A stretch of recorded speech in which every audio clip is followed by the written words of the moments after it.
Good morning, everybody, and welcome to what I hope, at least, will be our final installment of our final playthrough of The Witness.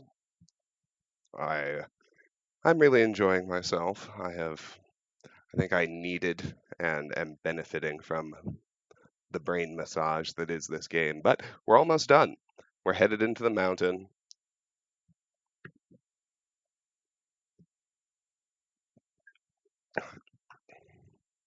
The final spot we need to go. Everything else on the island is done. We did a little tour at the end of the last stream to confirm that, so I am pretty excited. If I seem a tad out of it, it's just because I am actually kicking this off first thing in the morning. Well, first thing after feeding the dogs, anyway. I'm not yet particularly caffeinated, but I wanted to get moving so that I could actually finish on the time frame I laid out yesterday to Tiff and to you all. Hey Lone Wonder, hey ZJ, it's good to see you guys. Hey Infinimora, good morning to you. ZJ, it's because my day job, I'm an attorney. So we will wander down into the mountain after, and it's nice just being done with everything else to kind of take a look around the island, see all that we've accomplished before we head down into the mountain we've opened. So, down we go. And as Martin asked yesterday, having all 11 lasers on means we can hit both sides of that box, power on both cables, the white and the yellow one. So, let's head on down, and you can see a bunch of stuff stacked in the center here. Cameras showing other places on the island. Excuse me. Morning, Martin. Good to see you. Yeah, so I never saw any cameras when we were running around the island, but you can see that they definitely exist and are broadcasting to screens here inside that mountain. There's that secondary cable we activated on its way down. Let's descend a little farther. Hey, it's Tiff. She's actually chatting. She watched some yesterday, too.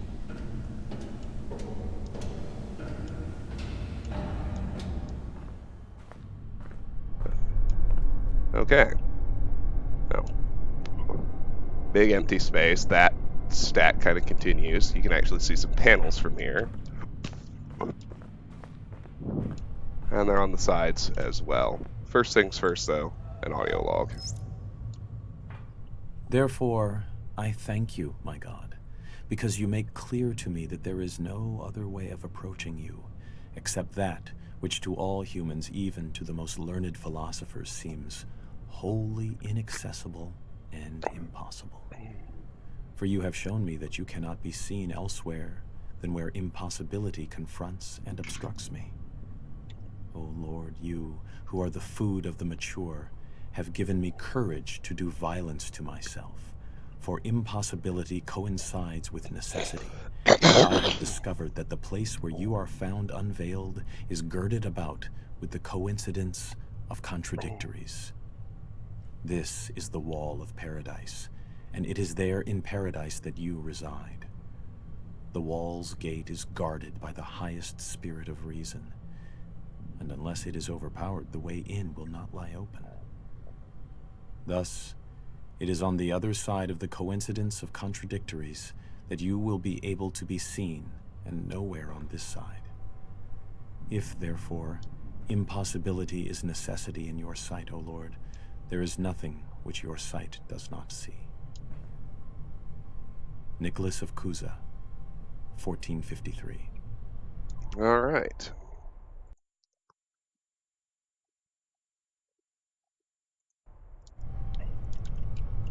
So,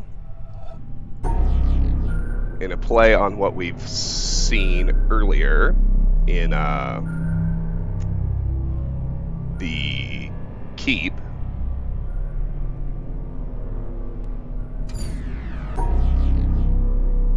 we are actually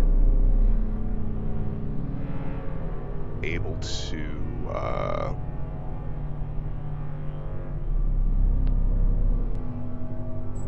draw ourselves a bridge on this panel. And we have to draw it several different ways. First, you can see panels along either side, so we need to make sure that we're able to follow the bridge over to those. So,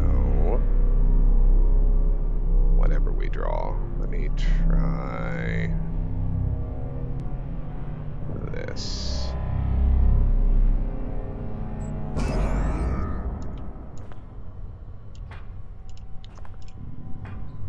Now that gets us there, but I can't actually walk on that, so...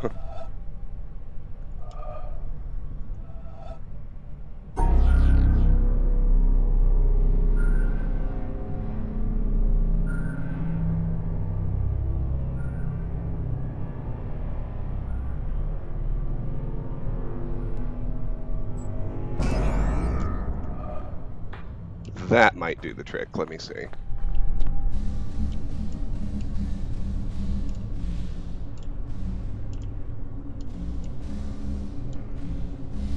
Well, no, it doesn't.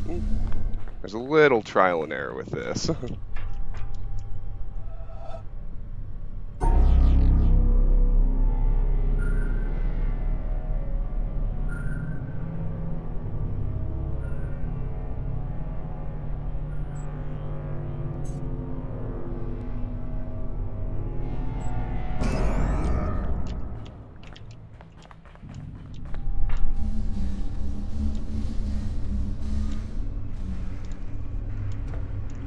You can see this statue here, which is a little bit creepy and weird looking.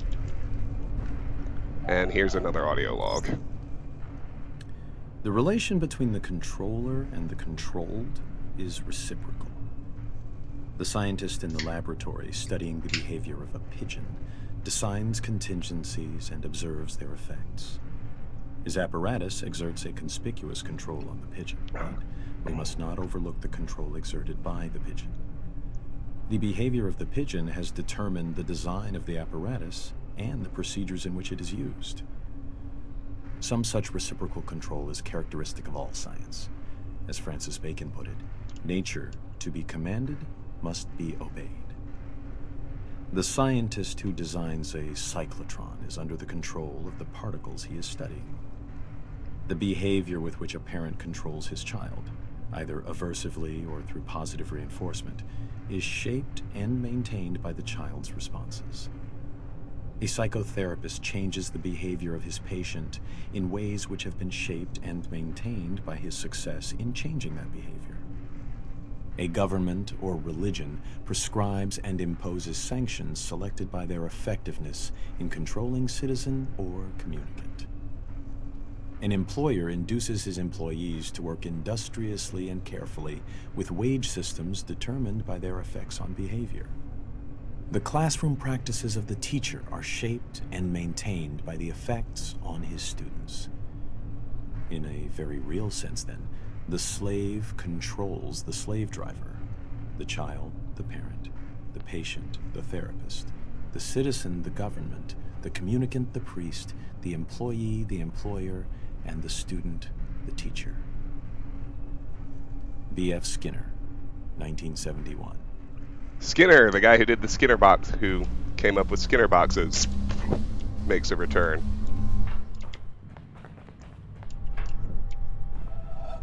And now I really need to focus up and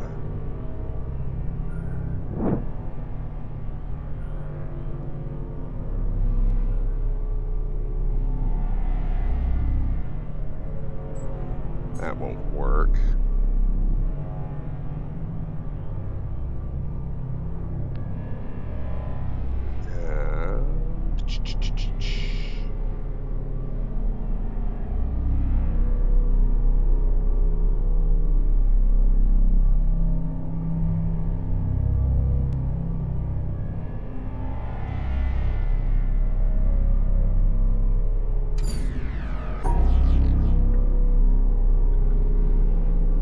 Let me think. Well, that defeats the point. I'm trying to do these left panels first. I need to spot a solution that lets me walk over there. I know it exists. I'm just under-caffeinated and blind this morning.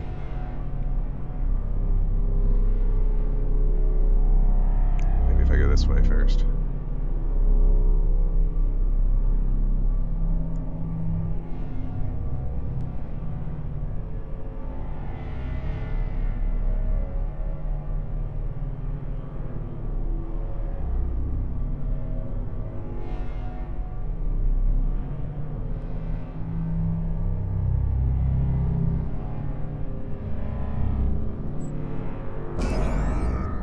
Well, this one's productive, at least. I don't know if I can get through here, but I can do a couple of important things. I can solve this purple panel that's... Well, no, I can't. Just kidding. But I can solve the green ones, which are going to become the first badge. So start here, and just notice the black bars as we separate out everything else. And you can also see there are hexagons in the middle, which are needing to be found and become visible as we fail at the puzzle. So same thing here, you can just kind of see two dark ones here and a dark one here. Oh. It looks like I missed one here. And there are also hexagons there and there.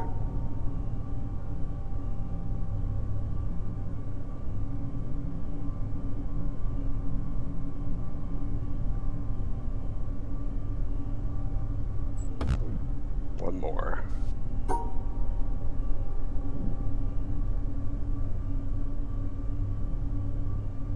So we can solve it like that.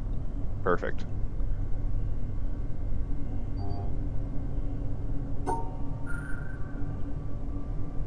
Did I get a haircut?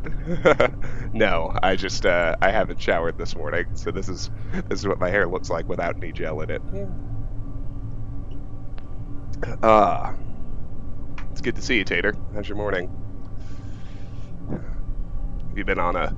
Have you basically been on an unending bender the last 4 days like I have? So you can just see a Tetratomo there in the upper left corner. It's Pikachu.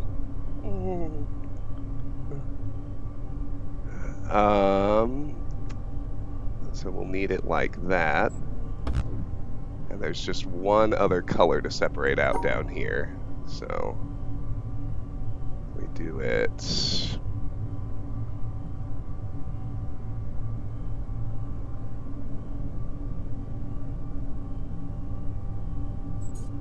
like this. That should work.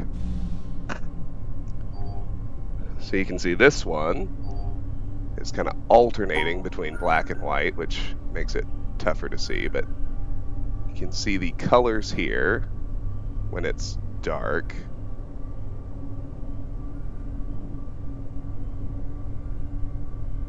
I think we actually want to draw our line this way.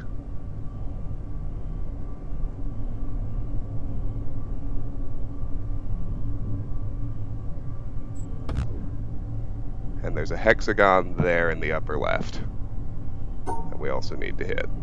So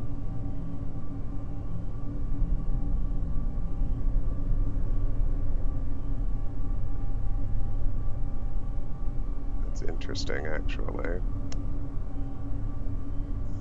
I think...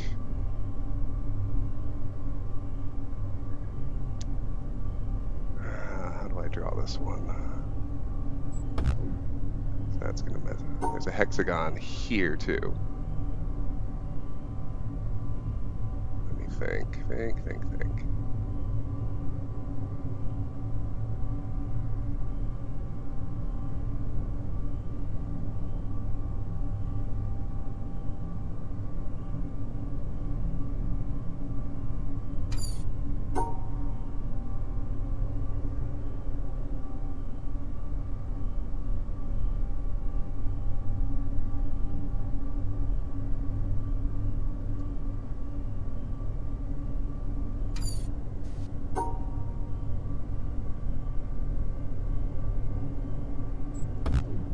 Just kind of trying to remind myself. Okay. There's one here and one here. And then...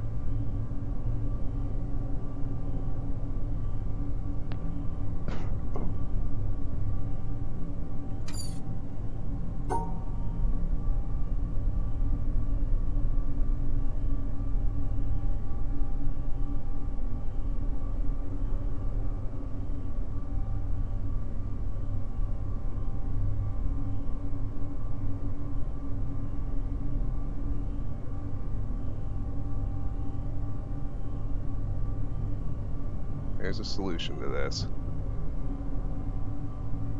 I mean, of course there is. Obvious statement of the year, but you know what I mean.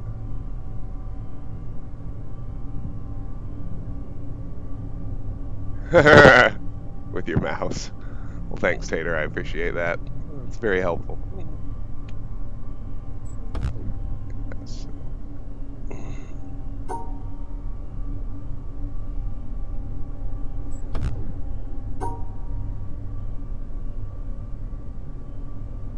Start here.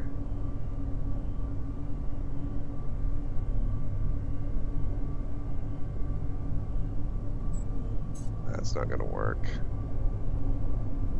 Start here, maybe.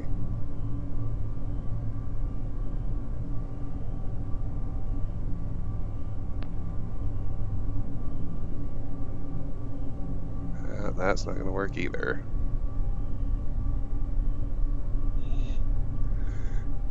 Just waiting for that moment when suddenly I see the solution. Intimately familiar with that by now.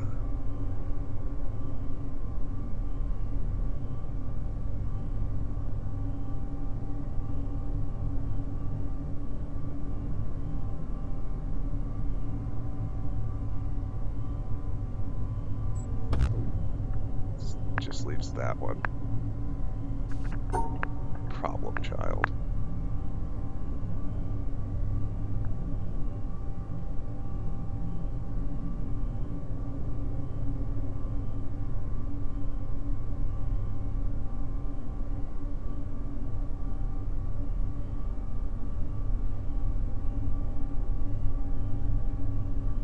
Oh, I think I got it. Shaboomy! Alright. This one's the same thing. In order to see it, we just have to fail. So we got hexagons in the same two spots. And we can see the colors, which is good.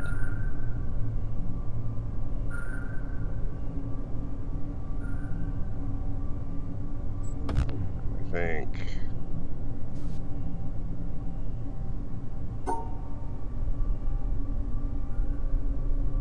should be able to just do this, shouldn't I?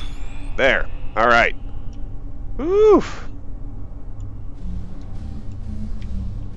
That's one. But you can see there are multiple cables leading to that door.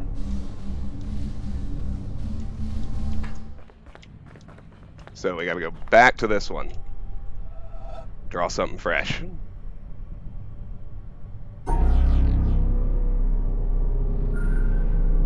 Maybe if I just...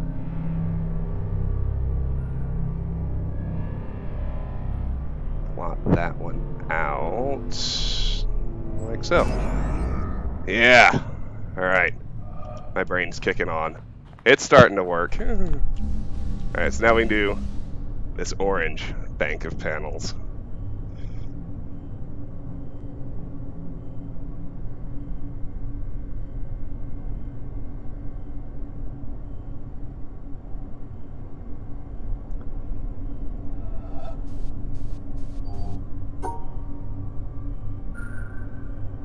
So you can see, you can already start to see what the conceit here is going to be. If you notice that our panel is just a touch off center.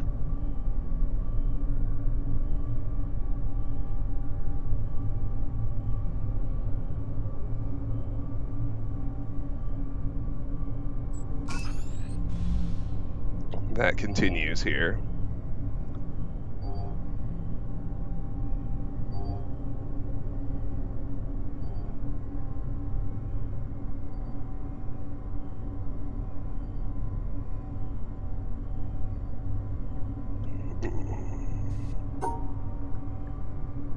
So our pointer is not going to cleanly match what we're drawing. We just have to deal with that. But as you can see, this one is still pretty easy. Just have to hit all the hexagons and separate all the colors. Now here you can see we've got a Tetronimo.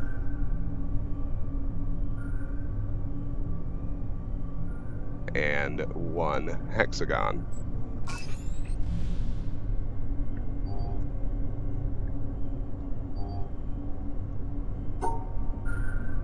Here we've got two Tetronimos, no, three Tetronimos.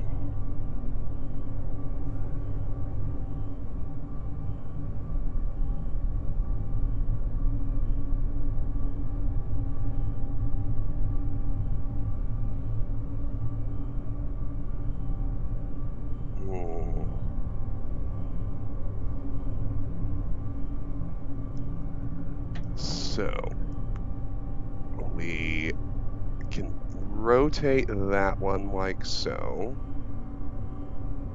Can get that one like so. We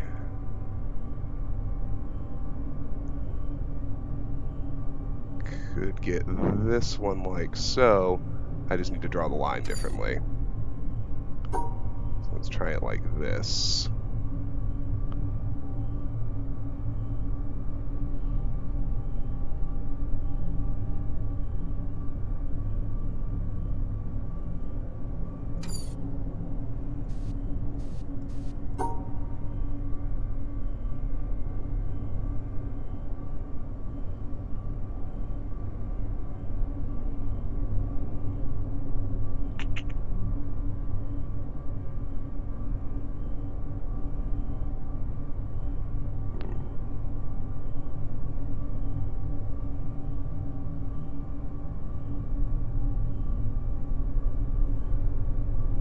Let me think.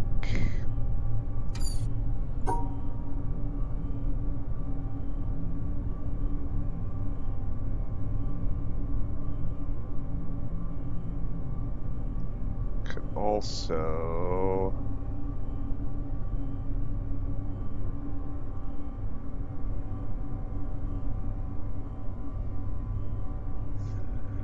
that works, but I can't draw in the bottom one.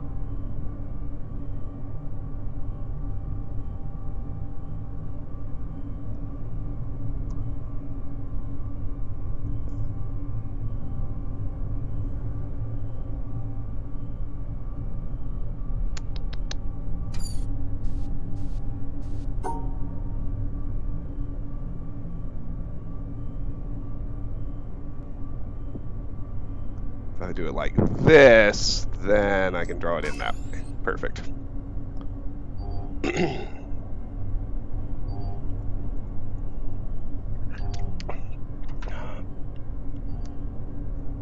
Now we got one that's moving. As you can see, we got two purple stars that we need to keep together.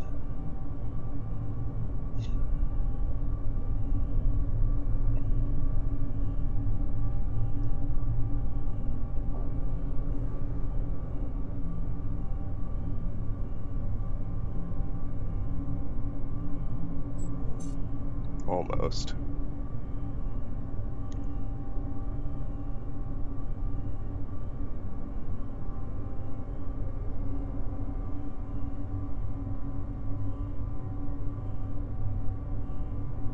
Try this.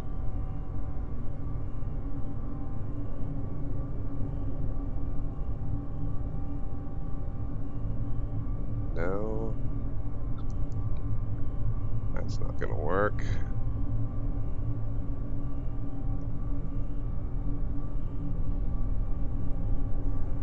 That's not gonna work.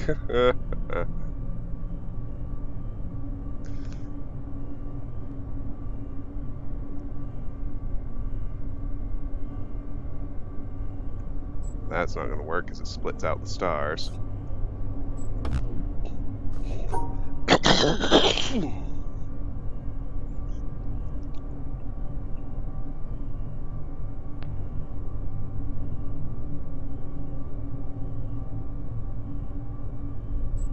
That doesn't quite separate out the colors.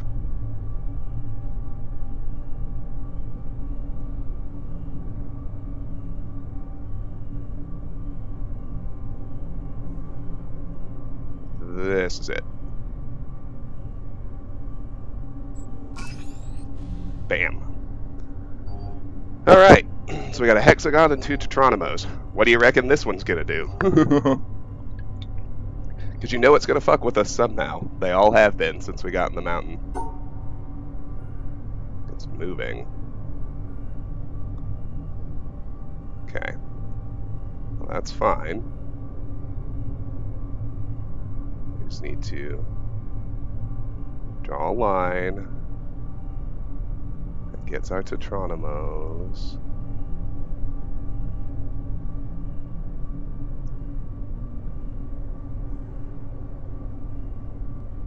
And lets us hit that hexagon too. Come on.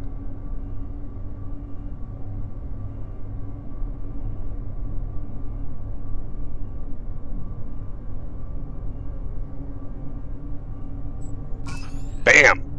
Locked it. And here we got 4 hexagons.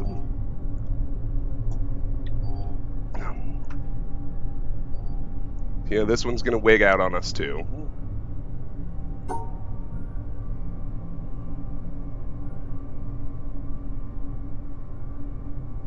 There's how.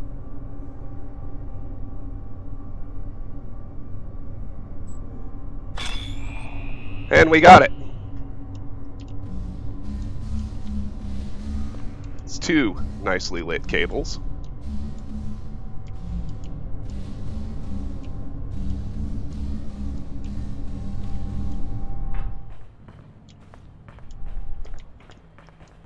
Let's find ourselves another solution.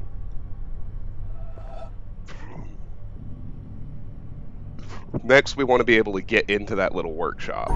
So, whatever line we draw needs to allow us to pass through that center structure.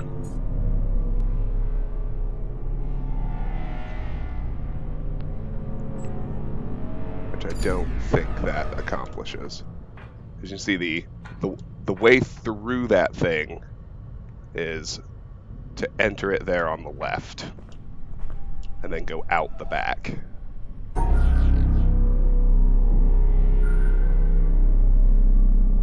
So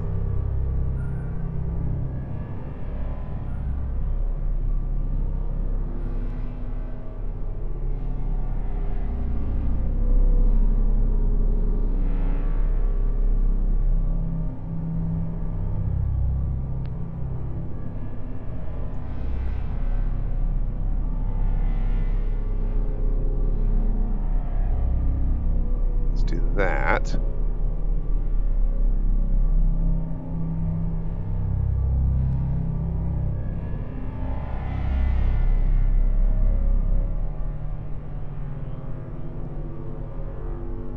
Then we can do this.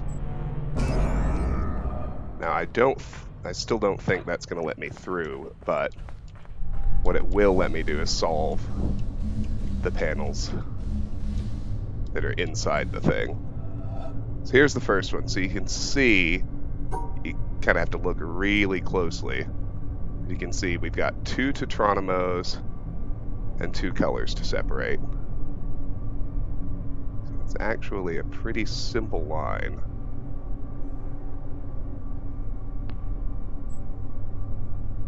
Except that's not quite separating everything we need. Oh, and I didn't get... I can't clearly see it. This bridge isn't working. Let's go draw another one.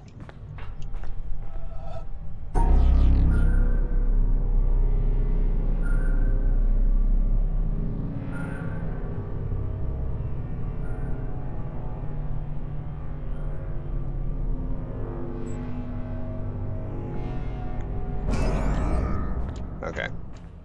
Now we should at least be able to try and solve that purple one. Yeah, there we go.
Almost, but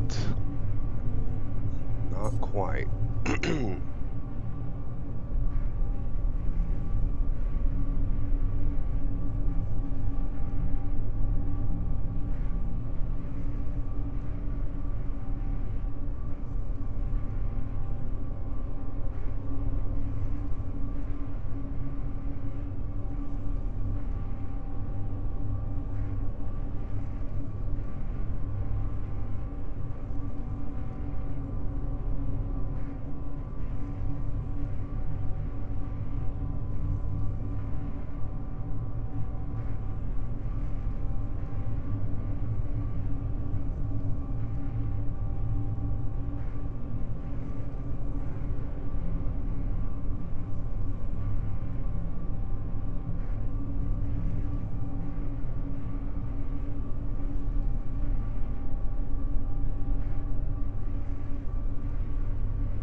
That's even closer.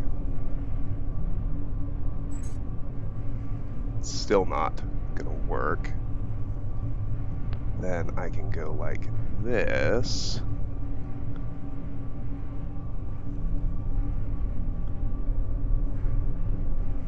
Still not working.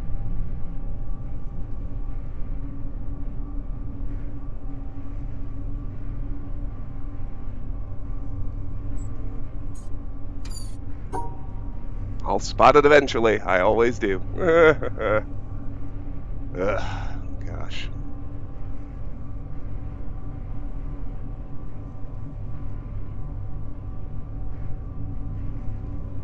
just need a way to separate those.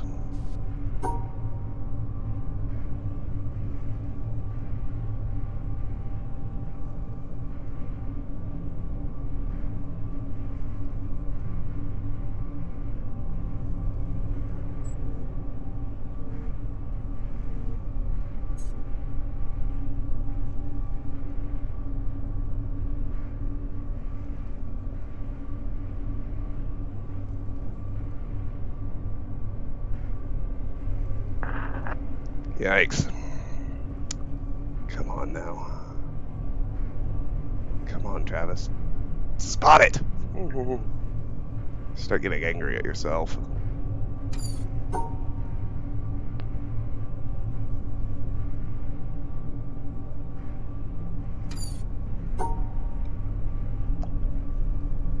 Oh, goodness.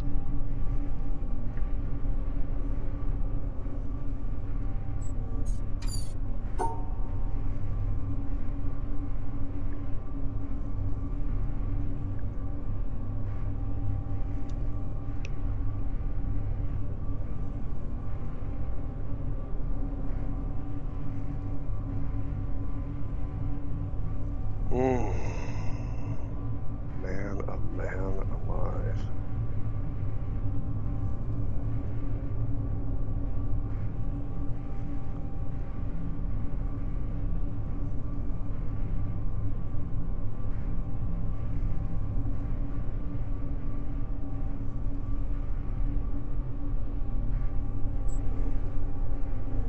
Hold on. I think that's it. So let me see. Everything's separated out. The Tetronimos work. Yes! That powers on a second purple one over here. Jeez, that took forever. Sorry. But all's well that ends well. Okay, so let me see what we have here. It looks like a 2x1 and a 3x1 with need to separate.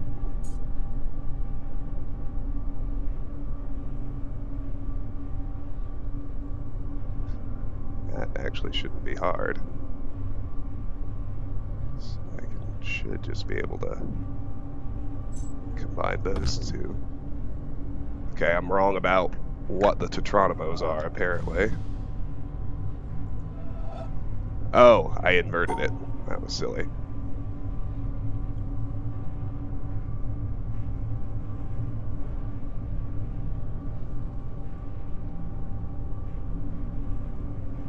Not a problem, though. Draw it like that instead. Okay. One more. Need to get in there now.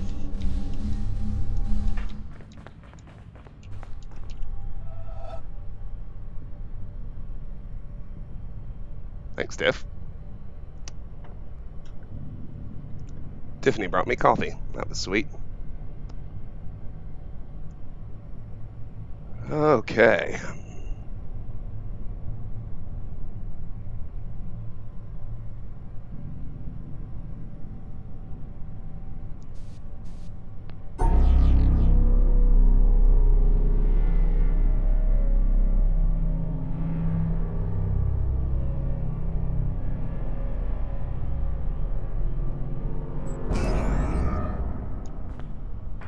I think that's going to let me actually go through the thing in order to get to the back.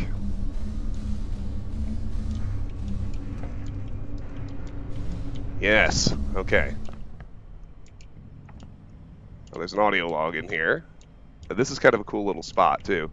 You can see we're in a workshop of sorts, and it's concepts for other areas of the game. That's the monastery.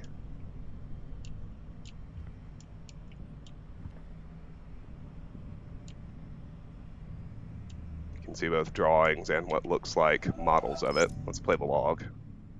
2 major schools of Zen exist in Japan, the Rinzai and the Soto. Both have the same goal of seeing the world unmediated, but their approaches are different. In the Soto school, the emphasis is on quiet contemplation in a seated position without a particular focus for thought. The method in the Rinzai school, however, is to put the intellect to work on problems that have no logical resolution. Such problems are known as koans, from the Chinese kengan, meaning public announcement. Some are mere questions. For example, when your mind is not dwelling on the dualism of good and evil, what is your original face before you were born? Others are set in a question and answer form, like, what is the Buddha? Answer, 3 pounds of flax, or the cypress tree in the courtyard, to name but 2 of the classic responses. According to tradition, there are 1,700 such conundrums in the Zen repertoire, and their common aim is to induce a kind of intellectual catastrophe, a sudden jump which lifts the individual out of the domain of words and reason into a direct, non-mediated experience known as Satori. Zen differs from other meditative forms, including other schools of Buddhism, in that it does not start from where we are and gradually lead us to a clear view of the true way of the world. It is not a progressive system in this respect. The sole purpose of studying Zen is to have Zen experiences, sudden moments, like flashes of lightning, when the intellect is short-circuited and there is no longer a barrier between the experiencer and reality. David Darling, 1996. All right. Now, we got more puzzles. And see, this one's a symmetry puzzle. It's not a terribly tough solution, but we can't draw it this way, so let's just start at the top right. Draw us a line that nicely separates out all the colors. Now this one's not a symmetry puzzle. Just need to look and see and notice the middle is all cleanly black, so we just need to carve out that entire column, like so. Oh. And I need to somehow manage to split those too. So I gotta find a location that lets me go between on these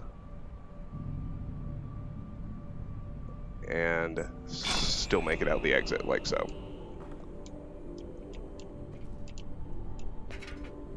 Alright, one more. You can see this one is also symmetry, and it's hexagons. And we're not going to get far if we actually start at the panel either way. Let's just look at where the hexagons on the bottom are all in a single row. So if I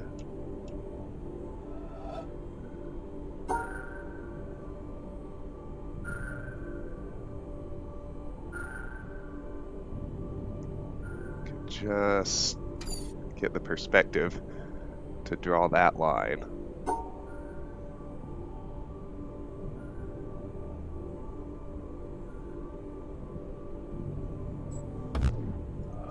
What did I miss? Ah. One there. Okay, that's fine.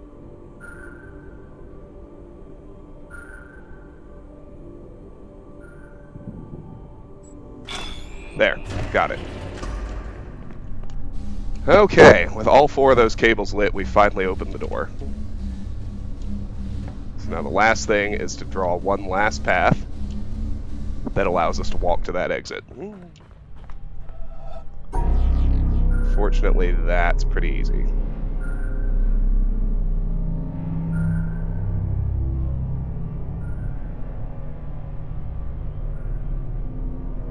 Or so I thought, anyway.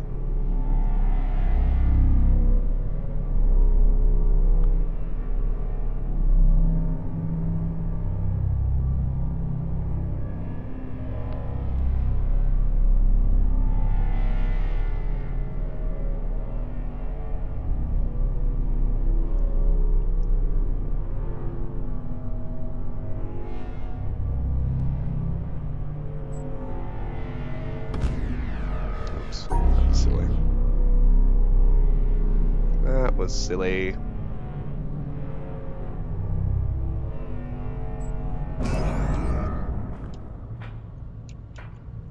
I can't actually walk that one. Ha ha ha ha.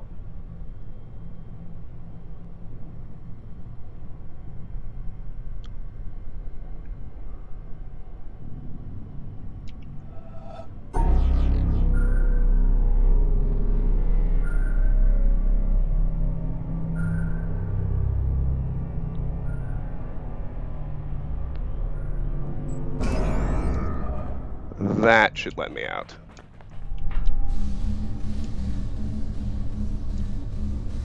Because it lets me go through the column and out the door that I have finally opened. Ooh, goodness. That was not easy, y'all.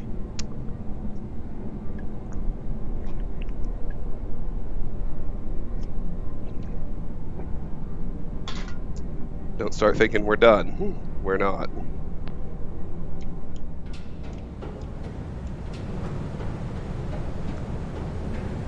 Let's keep going down. We see this spot. We've got models of the windmill. Nice view of the island. And models of the tree houses, too.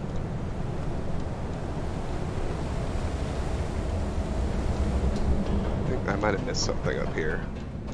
Yes, I did. Look at that statue. Behind all the books. Weird, right?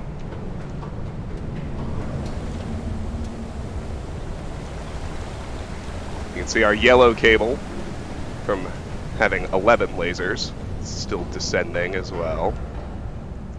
Look at this guy here. Caver, I guess. Excuse me.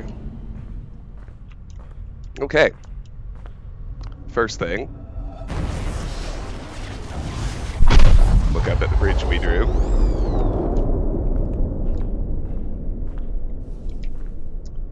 And we gotta mess with colors. Martin's favorite. So this one's not too hard. Even though it's flashing, it's pretty easy to tell which ones are the same and which ones are different. This one, kind of the same thing. We've got a hexagon here. You can see these are the same. These are the same. Those are different. Now we're putting stars into the mix. So this one you just have to watch carefully. See, you know, what they look like when they're matched. And remember, too, that you can pair stars with something of the same color. This star matches the thing on the bottom right. So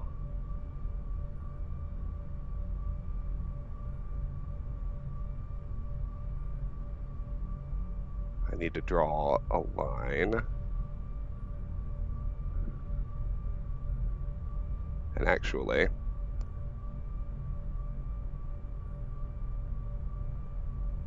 this does too. So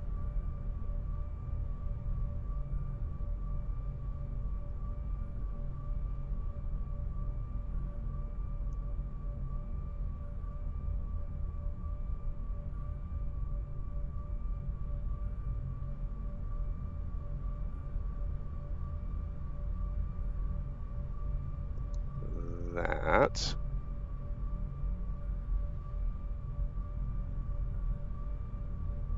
And that should do it.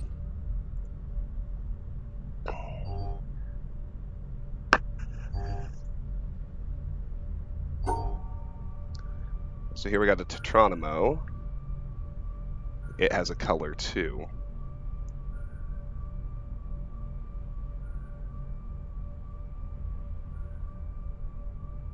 We can pair that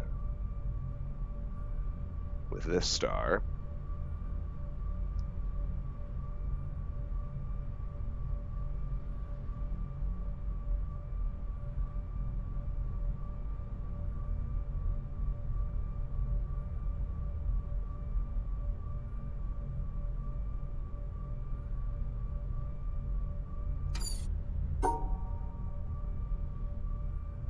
pair the Tetronimo with the other one. These are the same color. And then we just need to separate out these. Find a way to draw the line that pulls that off.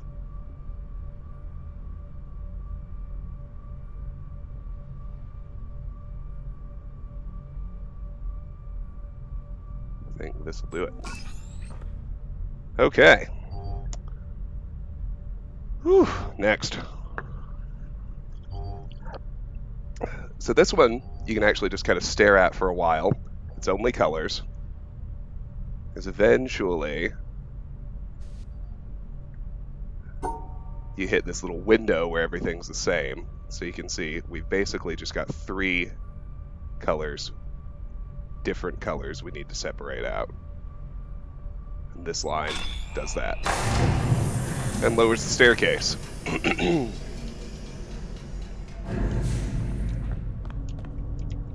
yeah, we already did that. So let's go upstairs and let's grab another audio log here.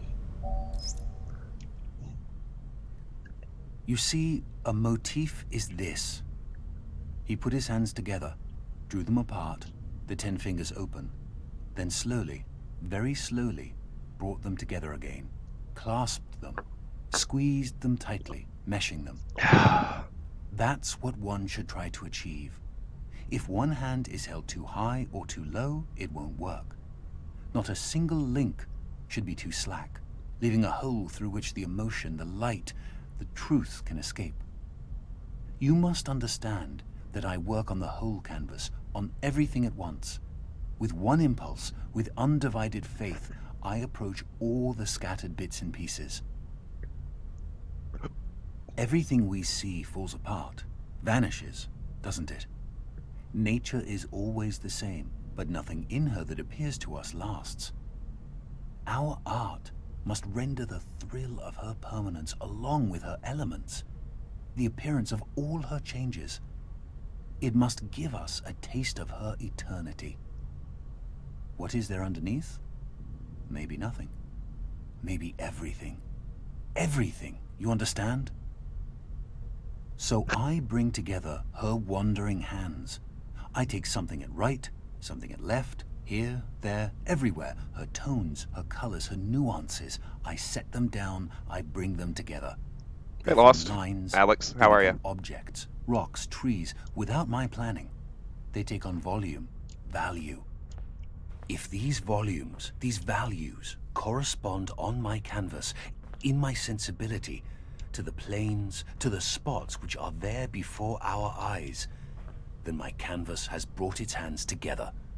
It does not waver. The hands have been joined neither too high nor too low. My canvas is true, compact, full. But if there is the slightest distraction, if I fail just a little bit, above all, if I interpret too much one day, if today I am carried away by a theory which runs counter to that of yesterday, if I think while I paint, if I meddle, whoosh, everything goes to pieces. Paul Cézanne, as related by Joachim Gasquet, 1921. All right. So now we're gonna draw bridges again. See, we've got 3 pairs of stars to separate out, and 2 colors to separate too. We just need to remember. Oops.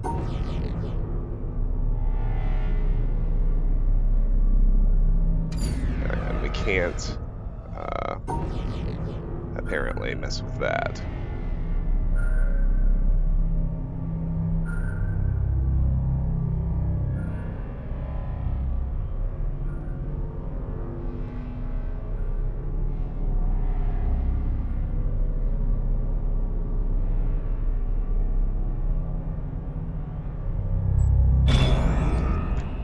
There, that works. Now we can cross over here. And sure enough, mo puzzles to solve. This one's pretty easy. Single hexagon. This one's pretty easy. But notice that we're drawing on the old panel too. So the conceit with this one ends up being whatever line we draw has to satisfy everything. So separate the colors and hit the hexagon.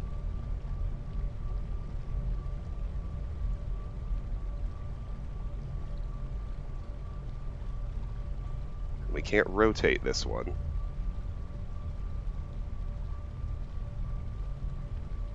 The line needs to be something like this.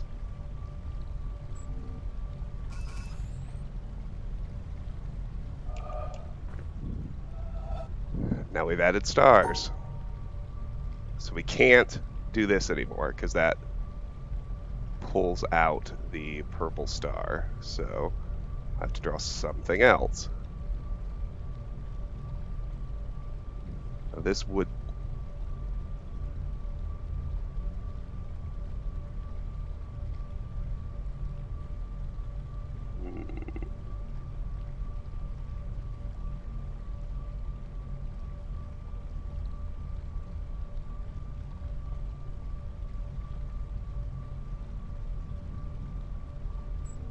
That doesn't work because it separates the green from the blue.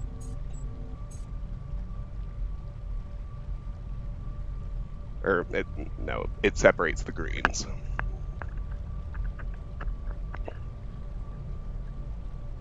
And they need to be together.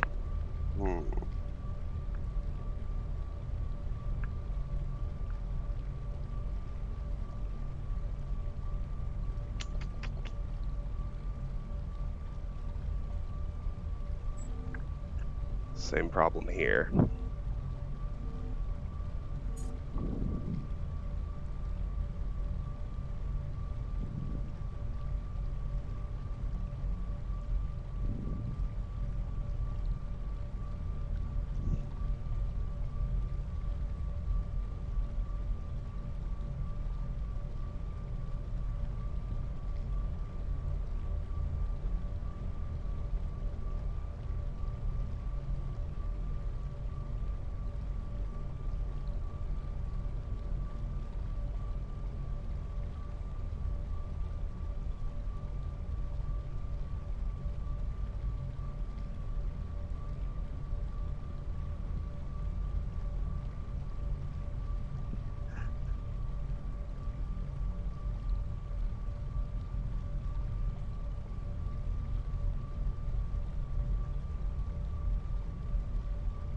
I'll see it eventually.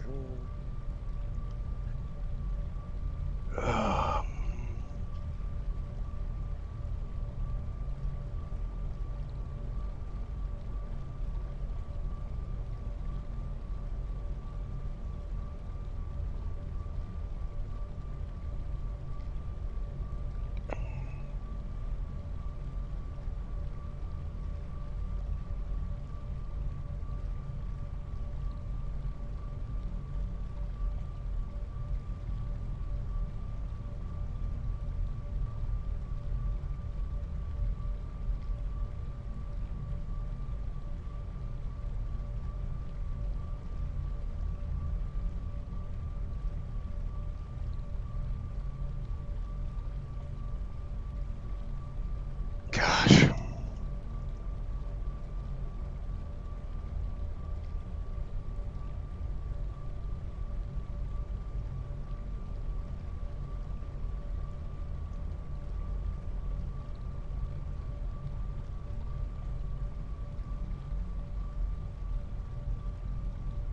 I'm going about this the wrong way.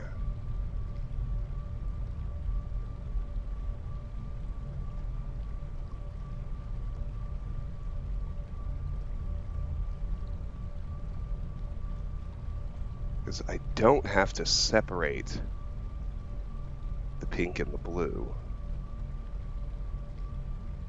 Or the pink and the green. Right, they can be together.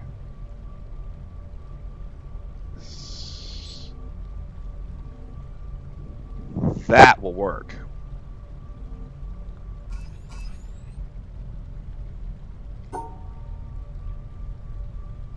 shoot. I wanted to keep my eye on that.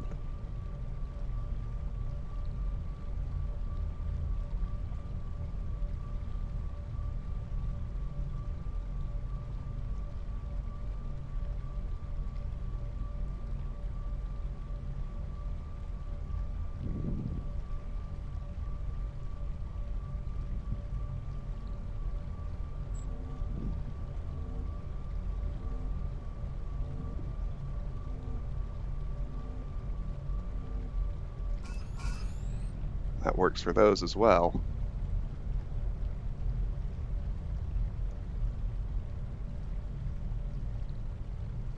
Now what does this one add? Just that little two-piece Tetranobo. Shoot, I think this works here too. Let me see.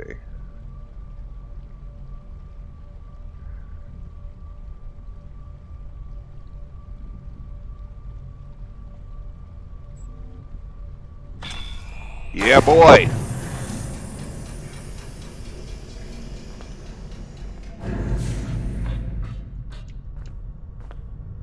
That brings us up here. So now we can draw another bridge from this side.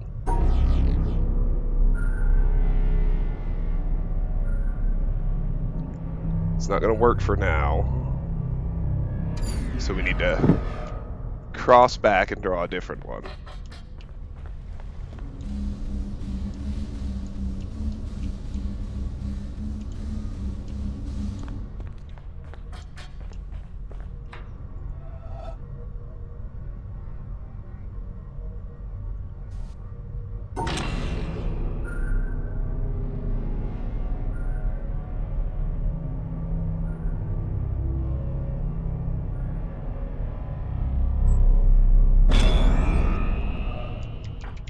So, to get the door open, we gotta run back and forth between these two control panels we've unlocked.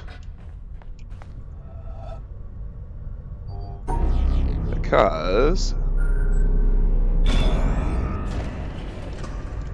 when we have two lines drawn, that's what opens the door. So now with that in there, we can run back here.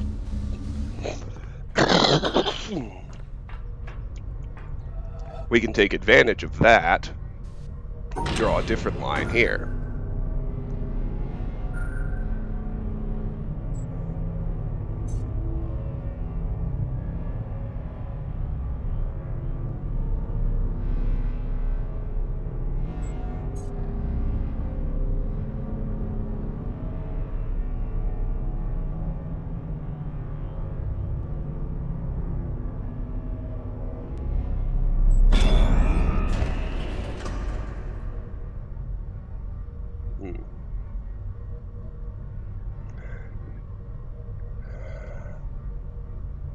I just redrew the same one.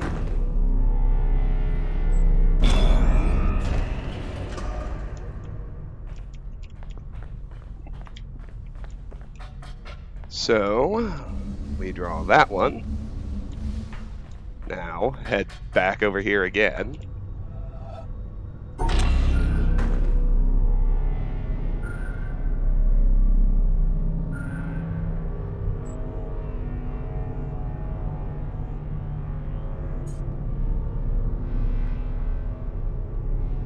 Draw this one like so.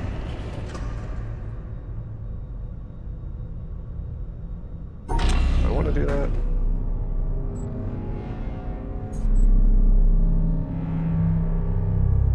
No, I want to draw it like so. That's what that allows me to do.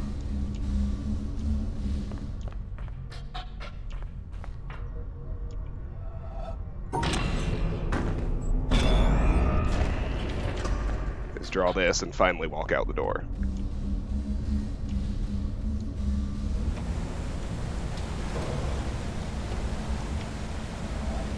Discarded panel dangling over here. Don't miss it.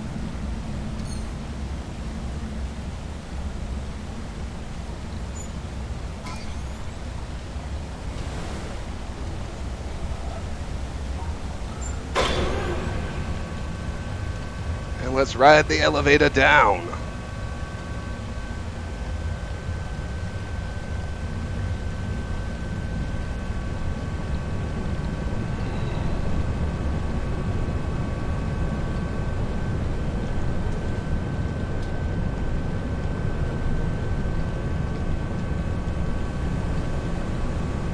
So it's still doing that thing where there's stuff in the walls.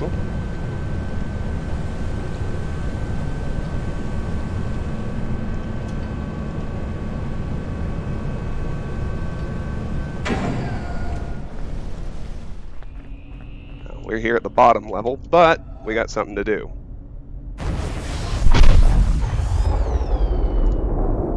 Now we need to ride back up and connect the yellow bridge to the exit in order to solve that environmental puzzle too.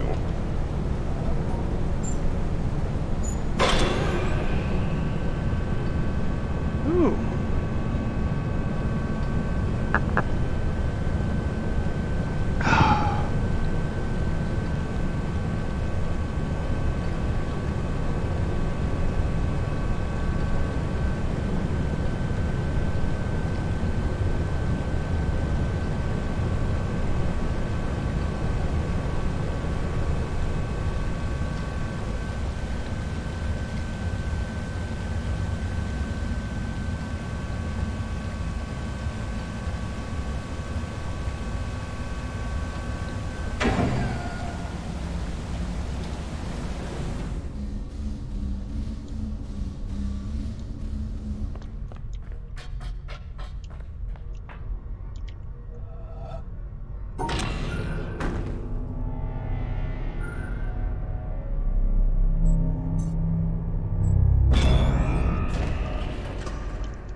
So now our goal is to retool this so that we can cross from the orange bridge into the exit.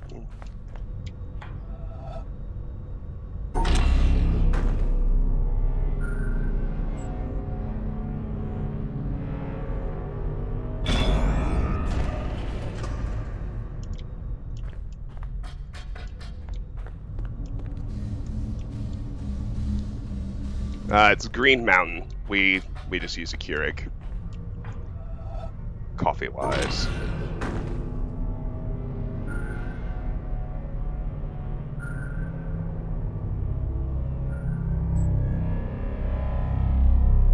This did me literally no good.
Sorry guys, this is just going to take a little bit of trial and error.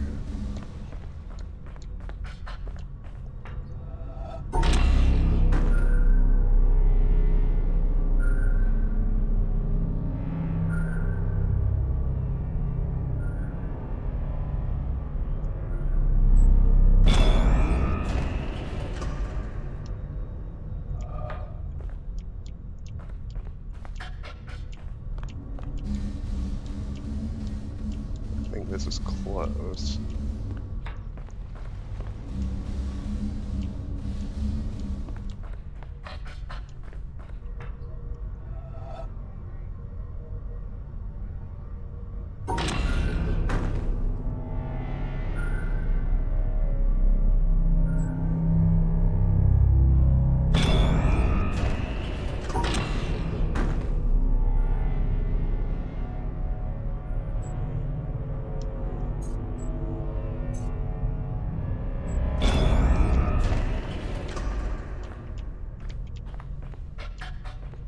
Just starting to see it. You think you got it, Steven?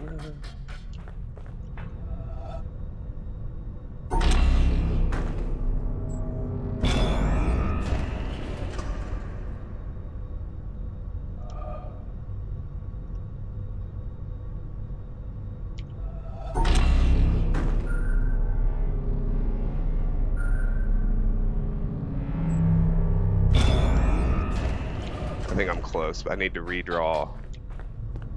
I need to redraw this one. Well, I want to reach the door using the orange bridge, not the blue one.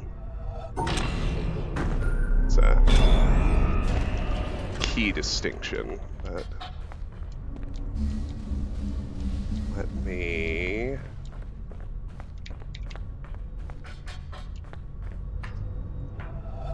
something like this.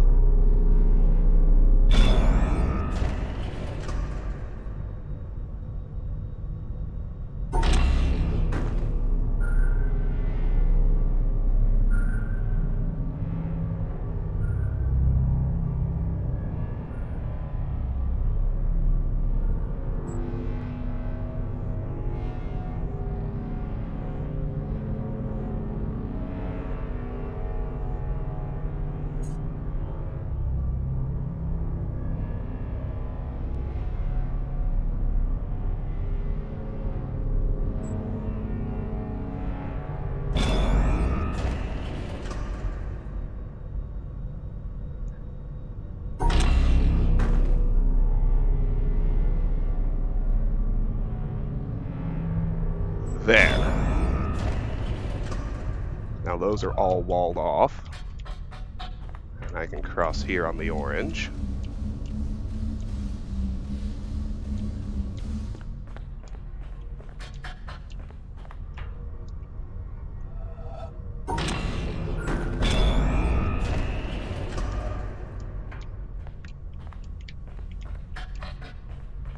I can just get the blue out of the way. Now I can redraw my orange in a fashion that opens up the exits. Like...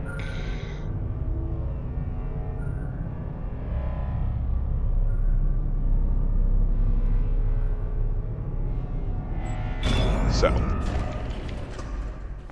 Got it, boys. Down the elevator we go.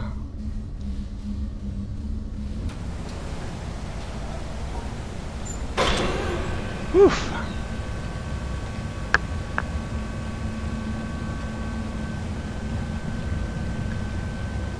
To finish off this coffee before it gets cold.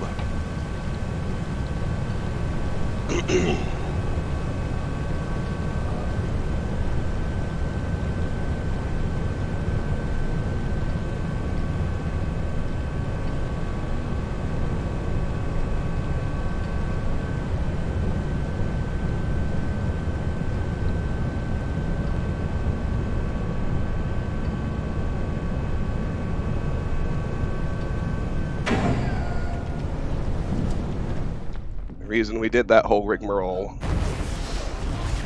so we could do that one too.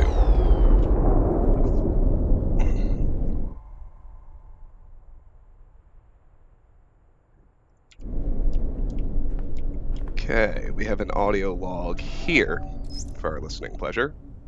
Looked at on the astronomical timescale, humanity is at the very beginning of its existence.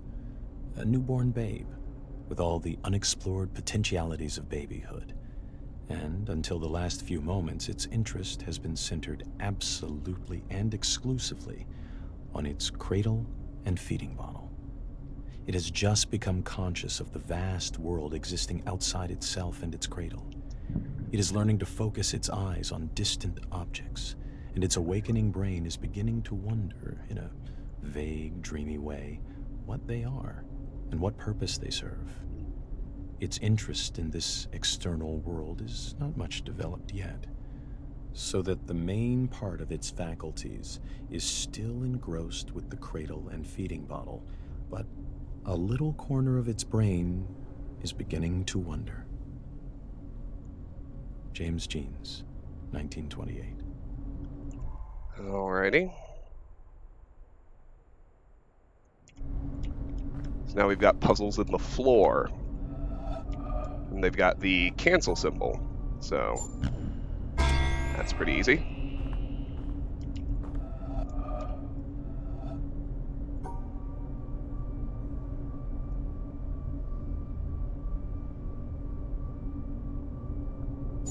So's that.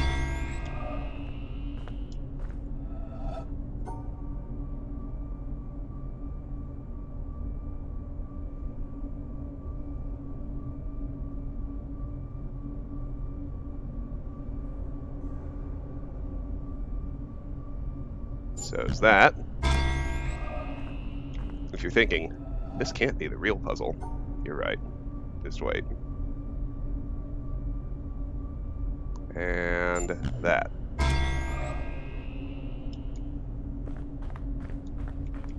So now the whole floor comes on. And we've got a big symmetry puzzle. And if you look at it, the lines we drew have turned into new Tetronymos that we need to put together.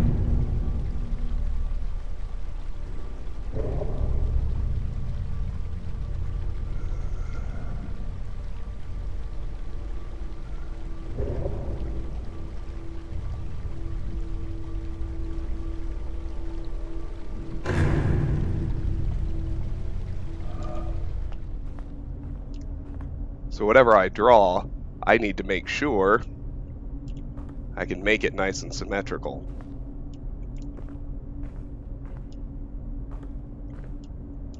So it's gonna need to be a 7x7.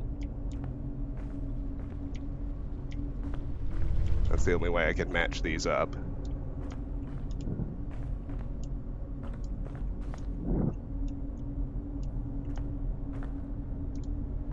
And I need to think.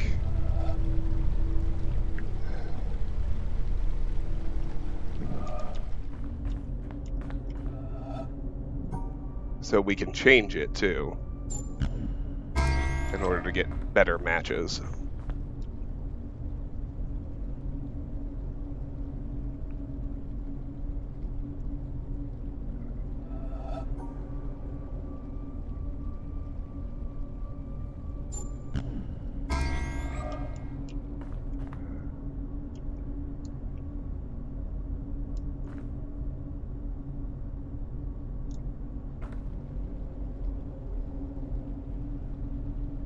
Now,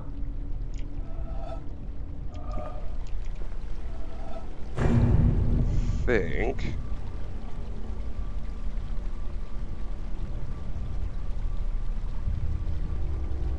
I go like that.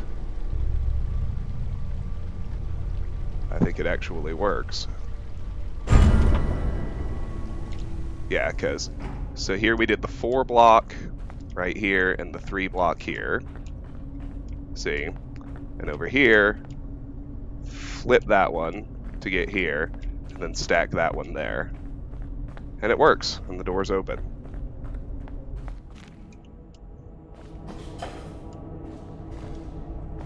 You can see now, we're here at the bottom.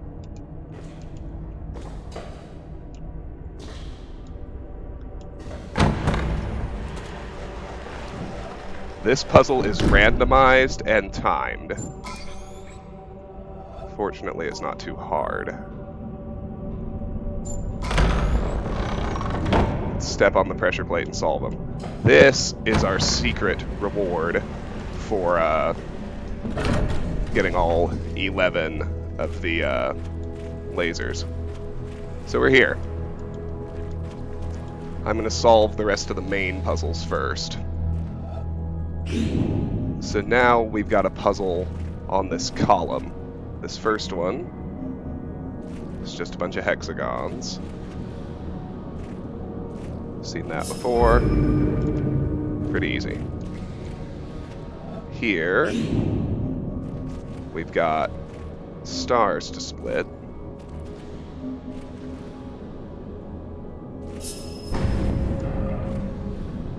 What?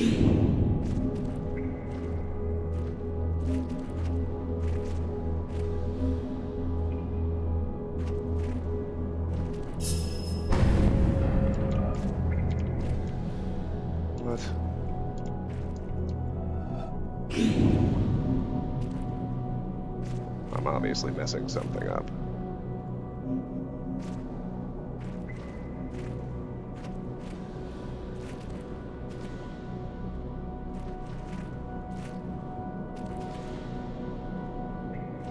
Oh, that's the problem.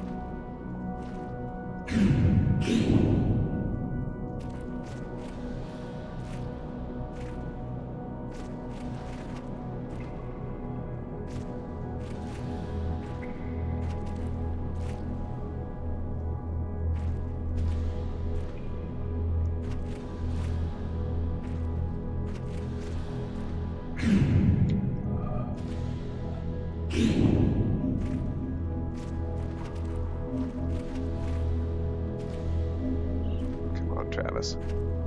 Get it together.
There, we got it.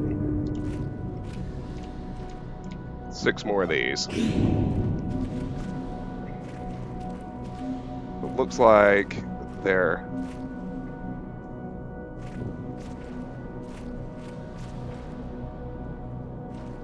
pretty cleanly separated, but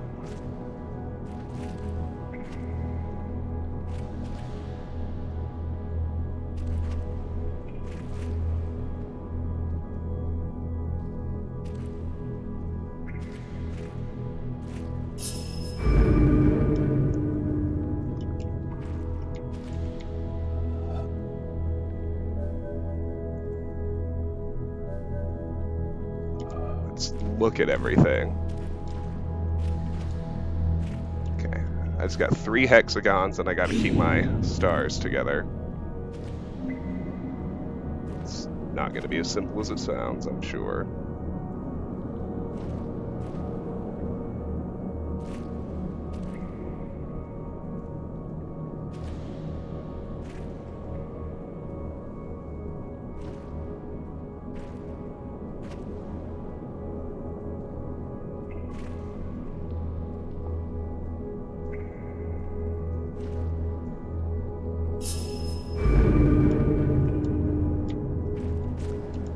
Now we got Tetronimos.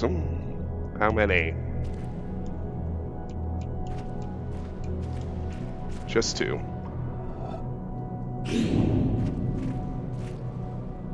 This should be pretty straightforward. Go grab that one. Zip up here. Grab that one. Boom. This one is just hexagons, but we've got 3 possible start points.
think that got them all.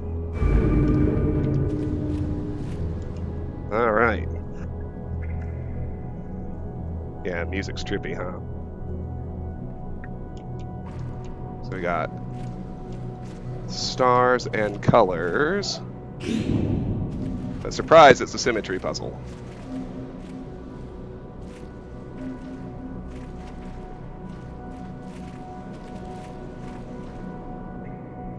Look at the statues there.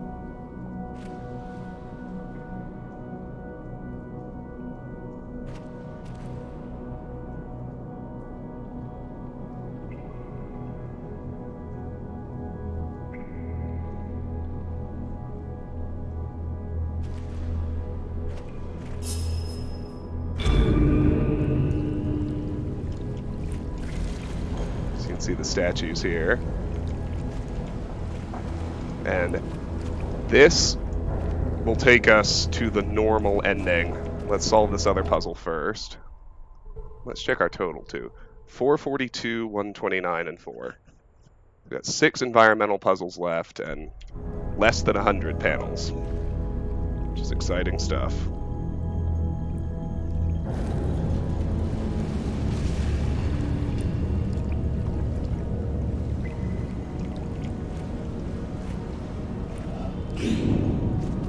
This one is not a symmetry puzzle.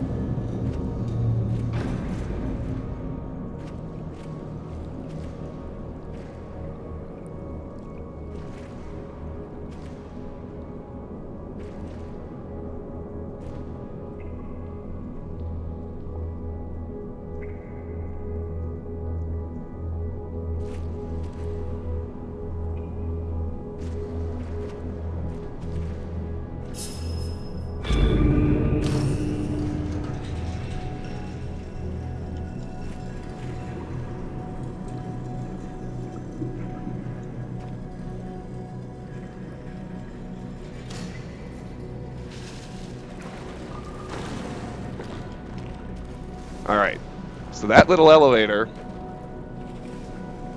will take us to the normal ending when we're ready. We need to go back here, because we unlocked the secret zone. So this is the first time the game really makes sure that you actually know the triangle rule. We need to pass on 3 sides of each of these.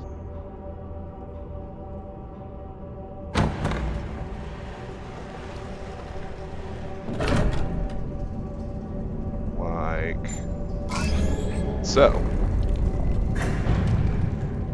That opens up the secret area. Before I do that, I almost missed an audio log. Tucked away right over here. In any case, our 3-days-old infant cannot be very confident of any interpretation it puts on a universe which it only discovered a minute or 2 ago. Oops. We have said it has 70 years of life before it, but in truth, its expectation of life would seem to be nearer to 70,000 years.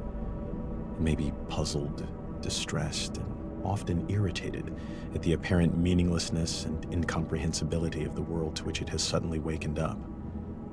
But it is still very young. It might travel half the world over before finding another baby as young and inexperienced as itself. It has before it time enough and to spare in which it may understand everything. Sooner or later, the pieces of the puzzle must begin to fit together. Although, it may reasonably be doubted whether the whole picture can ever be comprehensible to one small and apparently quite insignificant part of the picture. James Jeans, 1928. Alright. I forgot this is on a timer, so let's just... But the solution is the same. Let's just redraw.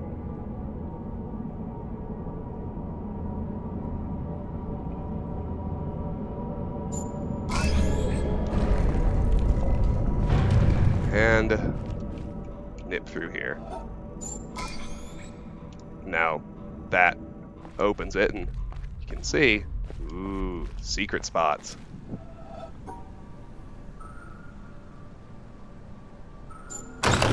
Suddenly, a very easy puzzle.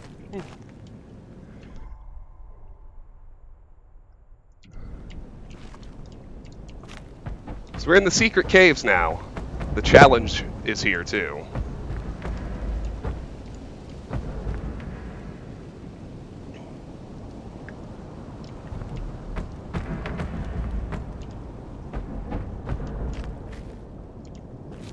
There are lots of panels to solve here, but they aren't particularly difficult.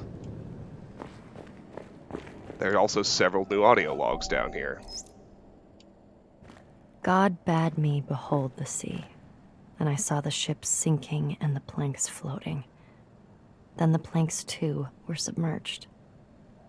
And God said to me, "Those who voyage are not saved."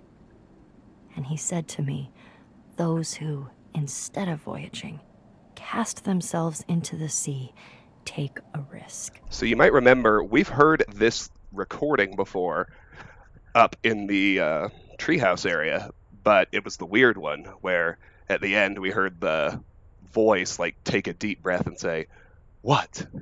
after the end of the quote. So we're And he hearing this said to again. me, "Those who voyage and take no risk shall perish." And he said to me, "In taking the risk, there is a part of salvation." And the wave came and lifted those beneath it and overran the shore.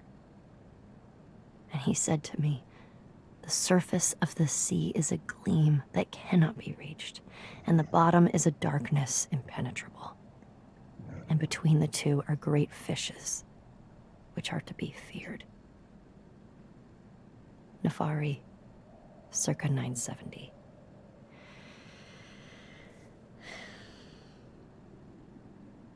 What?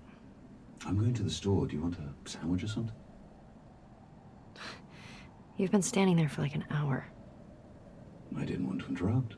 And I don't like sandwiches. Have you ever seen me with a sandwich? Why would you think I want a sandwich? Sorry. No, I need some sleep. It's okay.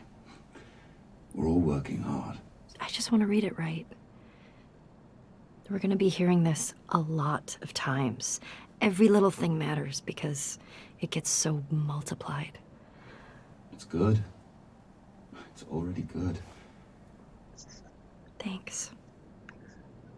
Yeah. But we've kind of picked high goalposts. Every little bit matters. Oh, can you get me a coffee?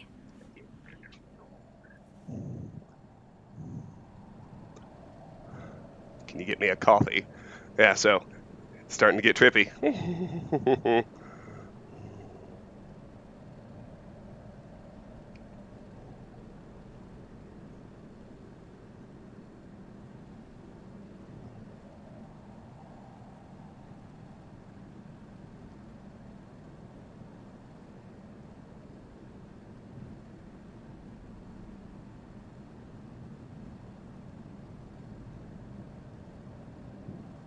All right, so let's start solving these. It's a symmetry puzzle with Tetronymos.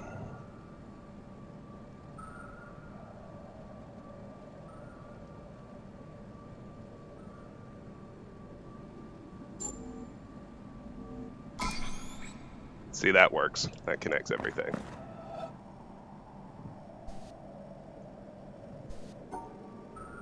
This one is not a symmetry puzzle.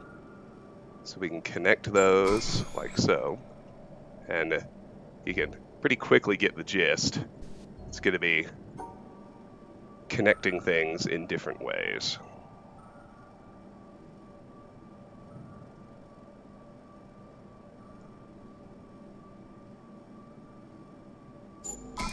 Based on where the line breaks are.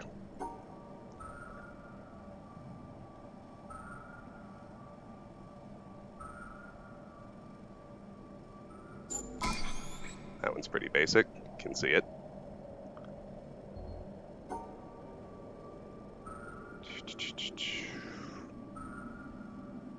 And, oh, sorry, Martin, to answer your question, if you don't solve the timed puzzles in time, yeah, they fade away. And like I said, they're randomized. So if you don't solve it in time, you won't have the same puzzle when it pops back up.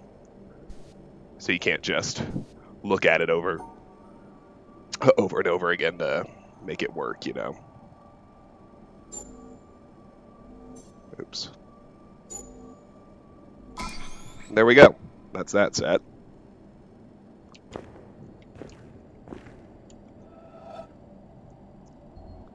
This is an interesting one.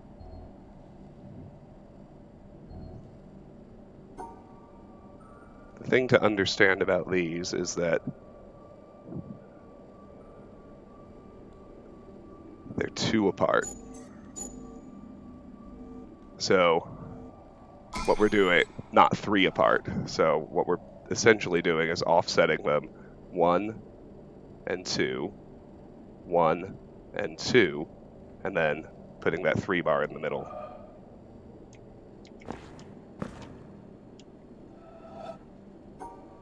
Here,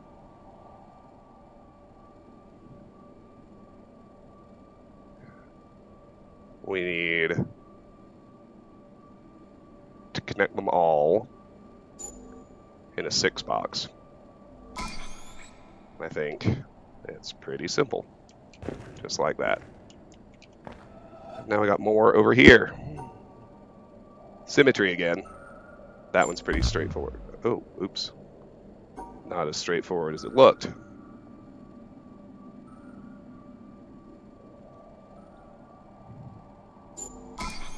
There we go. Same idea here, just further testing our mastery of Tetronymos.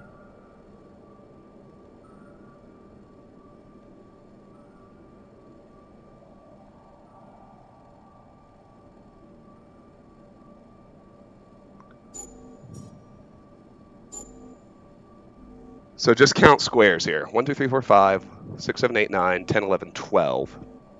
I've carved out a 12 solution where the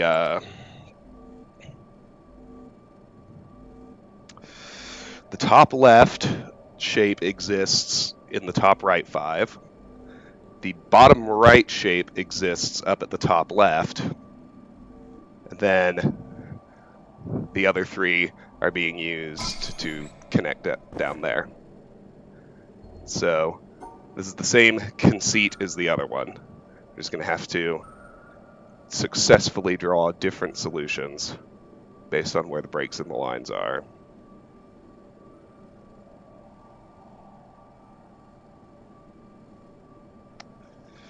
Do do do do do. It's the same idea. Boom and boom. Just inverted those from what we had here. Now, this is different. I need 10 in whatever mix I grab.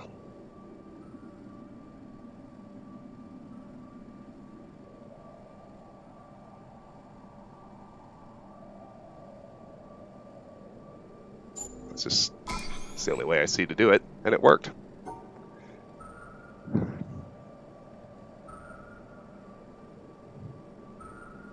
This one I need 9.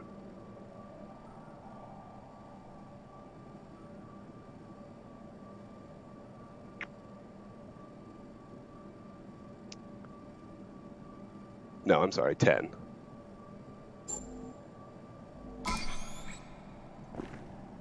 And this one I need 9. Sometimes, though, it pays to remember that you don't want to connect them all. So we separated that one out and only combined those. One more bank of these. And it's the same sort of thing.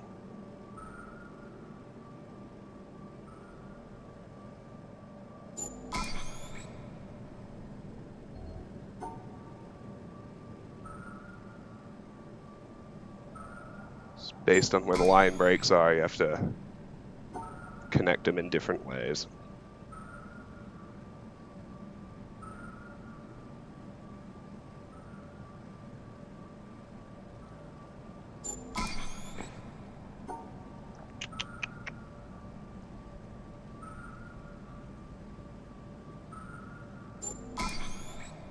All right, that's it for those.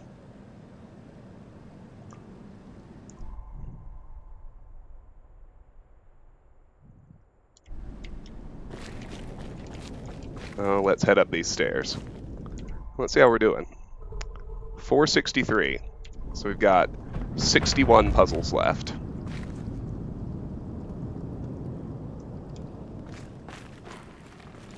Our next few are here. Still more Tetronimos. Well, let's do this one first. This one's pretty straightforward.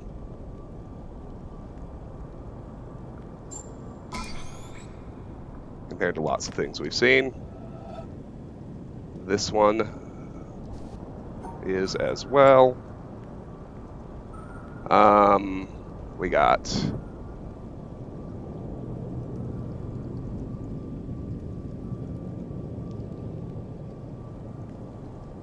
$11. Whatever I draw needs to grab 11. I think that's it. Yeah, because we got 6 right here by putting these two together. Got the one floater over here, and we got our L piece right there.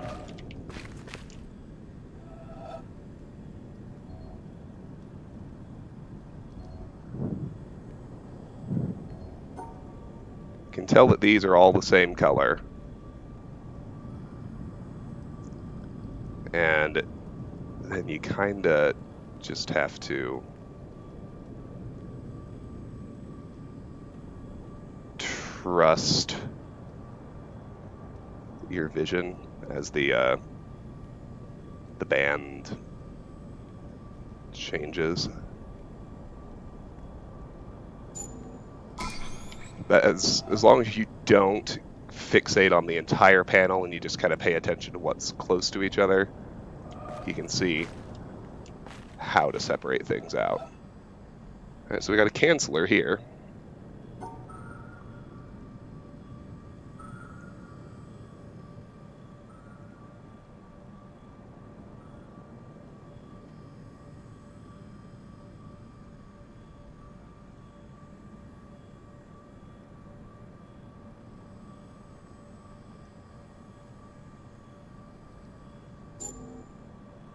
This works, because remember, if you have a pair of stars, they don't have to be separated.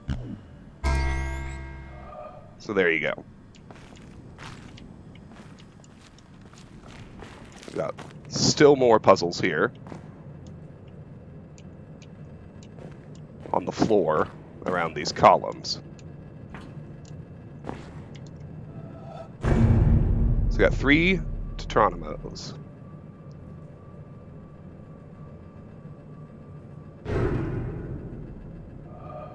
Four, actually.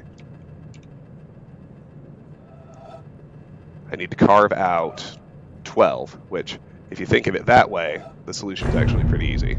Just box in 12 around the column, and you're done. Here, I need 4, and I need to separate things out. Oh.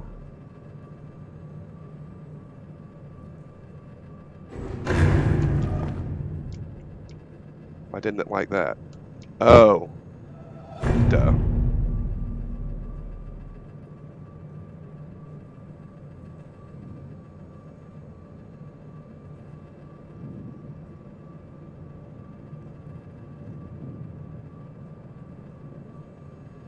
There.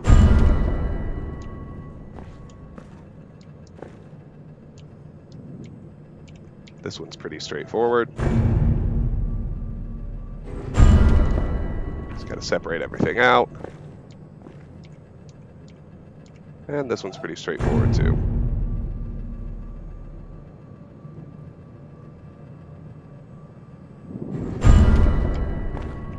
Done and done. Onward.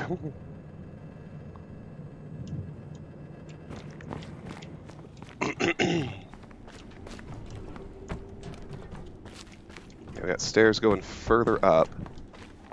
Me. Just check. Yeah, that's where we want to go. And I believe our next audio log is around here somewhere. Yeah, right here. Just reading these well, picking the right takes, placing them. Yeah, I don't think it pays to be too neat. You want to leave some traces of us for the Intrepid to find. What do you mean? Any visitor to that island is going to hear quite a lot of us, if they poke around. Oh yeah, no, sure, but I mean, showing what's happening behind the scenes a little bit to ensure we keep some authenticity. Because if we get too concerned with saying a bunch of wise things in the least personally revealing way, then we're basically putting up a front, in danger of it becoming a false front.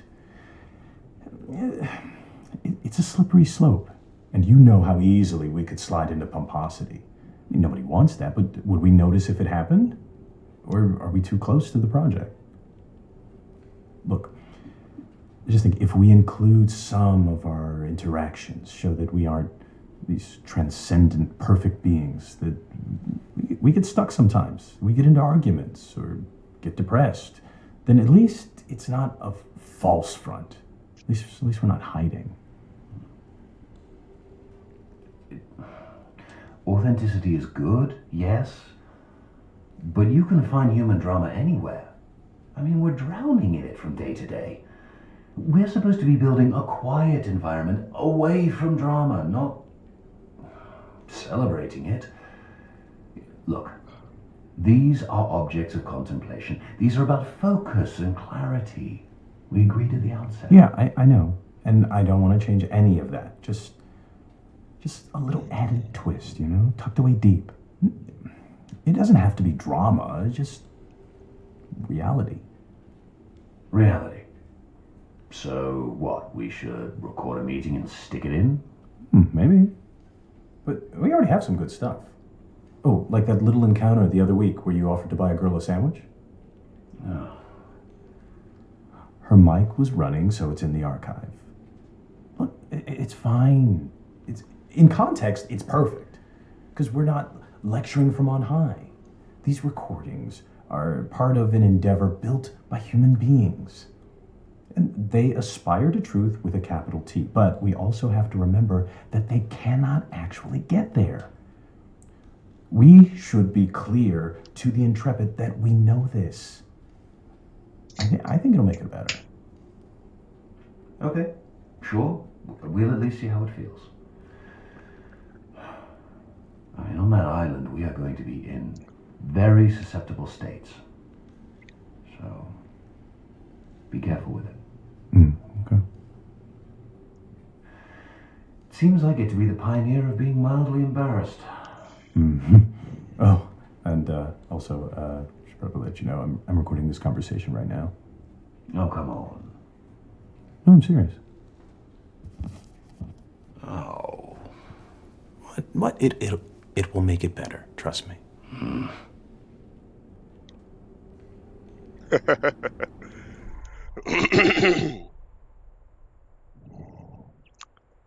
All right. So back to it. Climb the stairs.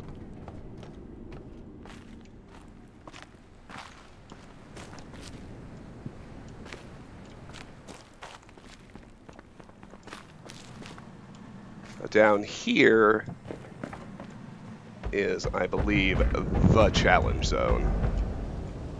Up there is like ways out, so yeah, I want to turn right at that first fork. Go up here in order to solve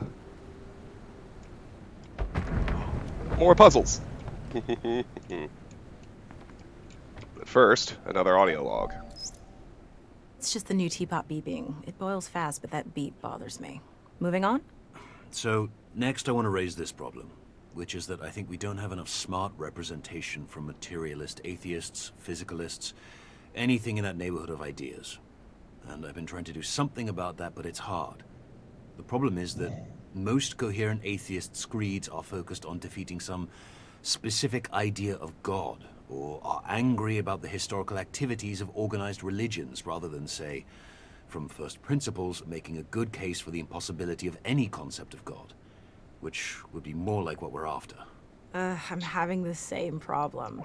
So many justifications of atheism devolve into assertions of the implausibility of Bible stories. Someone like Bertrand Russell, a very advanced thinker, but his commentary on religion all seems to be like Why I Am Not a Christian. Very limited in scope. It is way too small compared to the vision of God and the pieces we're juxtaposing. Can you repeat that last part? You kind of just dropped out a little bit. Oh, just that it's a very provincial idea of God that's usually advanced in those arguments. Sometimes even a straw man God. And it doesn't have much in common with the God visualized by Cusa or Spinoza or the great Sufis or even Einstein. Whoever. So it just doesn't play on the same field. When people are explicitly pushing materialism, they're usually philosophers or writers, not physicists, not people who actually do the frontline work of understanding the physical world. With the heavy hitters in physics, it's very hard. It's hard to find good statements that aren't just arguing against straw men. And it's strange because in the modern age, a reasonable portion of working physicists are atheists. Not all by any means, but a reasonable portion. But it's hard to get strong and articulate statements from that sector. Yeah. I mean, the closest you get is somebody like Feynman, where science gives us a great degree of certainty about certain things, but outside those, it's not a good idea to tell ourselves nice stories and speculate. It's just best to realize we don't know yet about the bigger questions, etc. But we have a lot of Feynman already.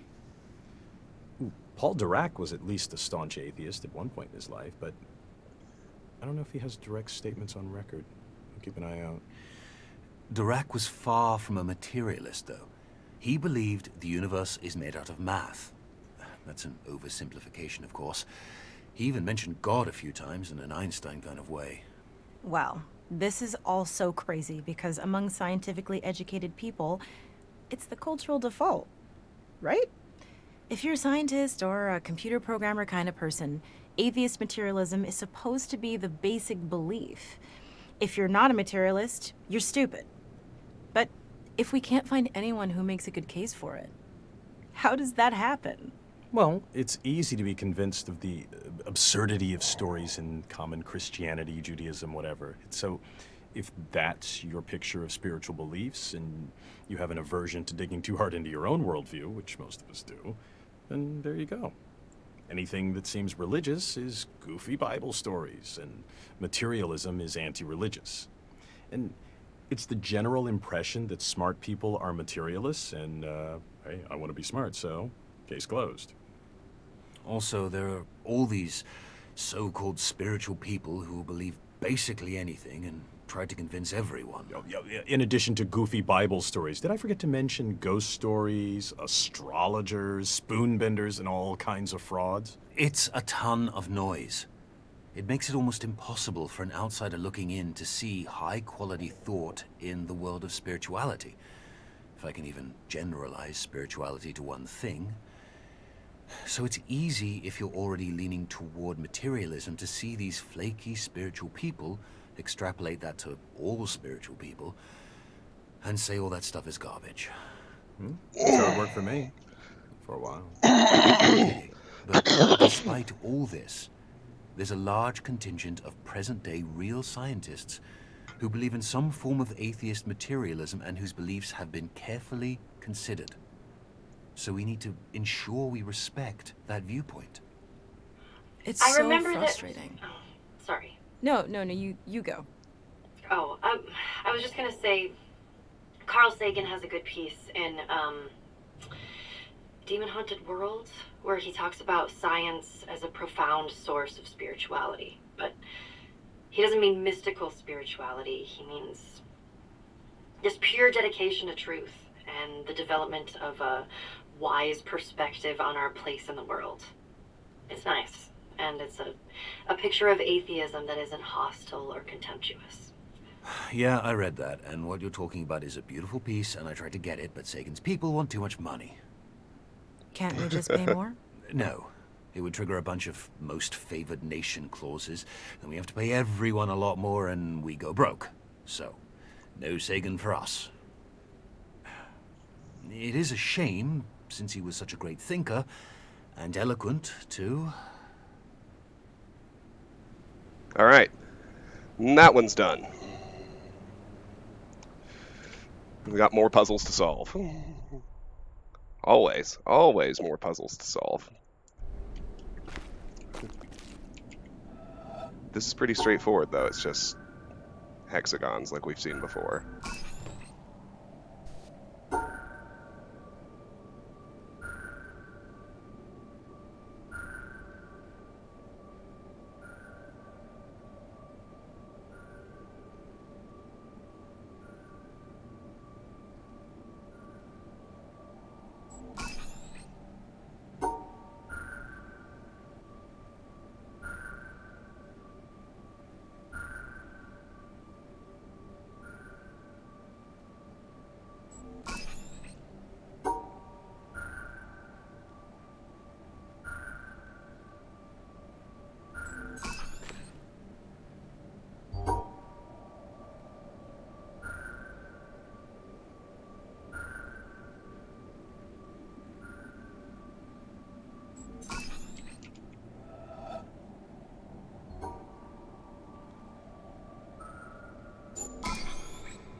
Over here, we have more. Now, the fun thing about this one is you need to fail in order to see where the hexagons are.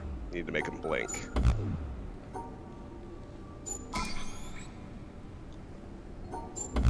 Once you figure that out, it's not terribly hard.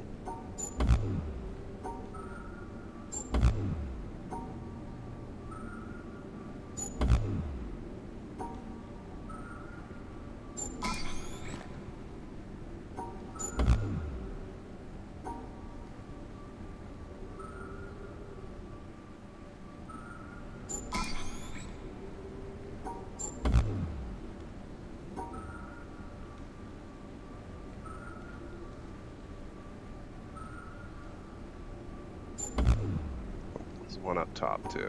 Okay.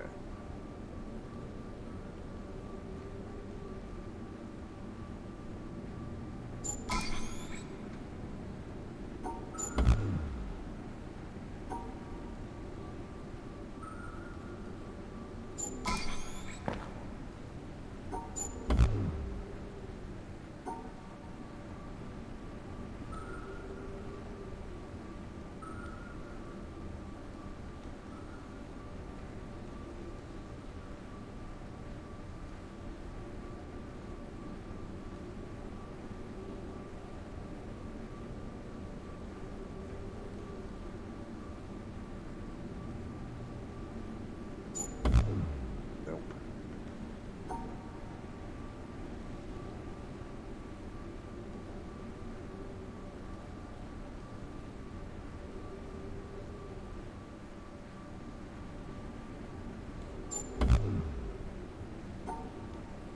Hmm.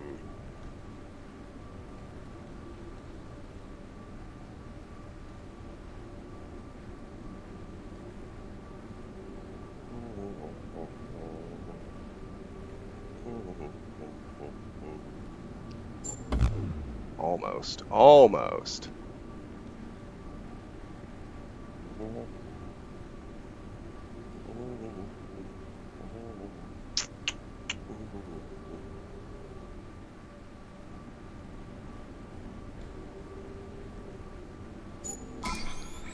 Got it. Same idea, just with symmetry.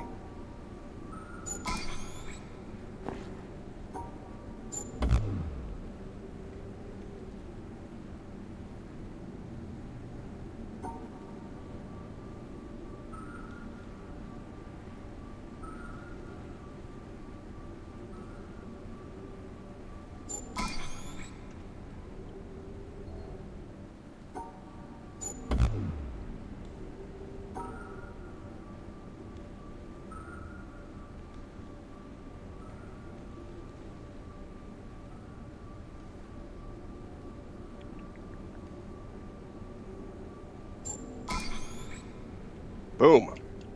Got it. Okay. We're cooking with gas now. We've got 36 panels left to solve.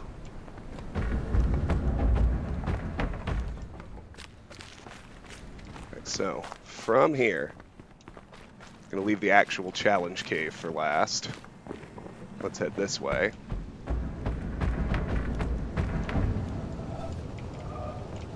Power on the elevator here.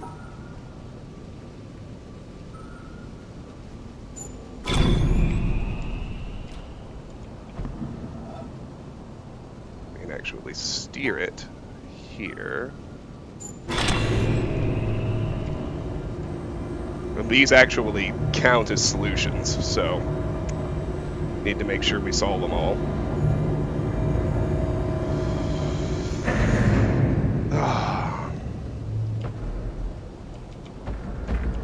As you can see, these all look different. So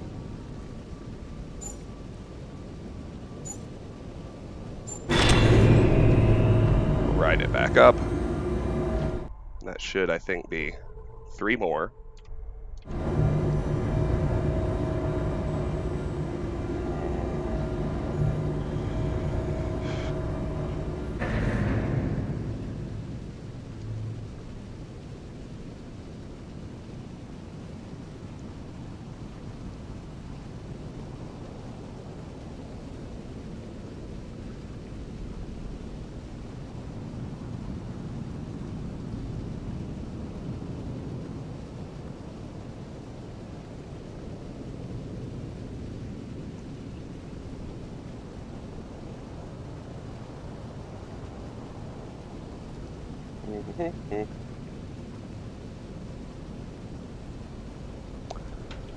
All right. So then we've got one of these. Just one pass on each.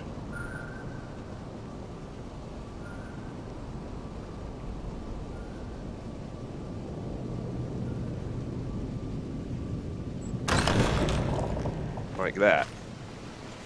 And suddenly, we're back outside.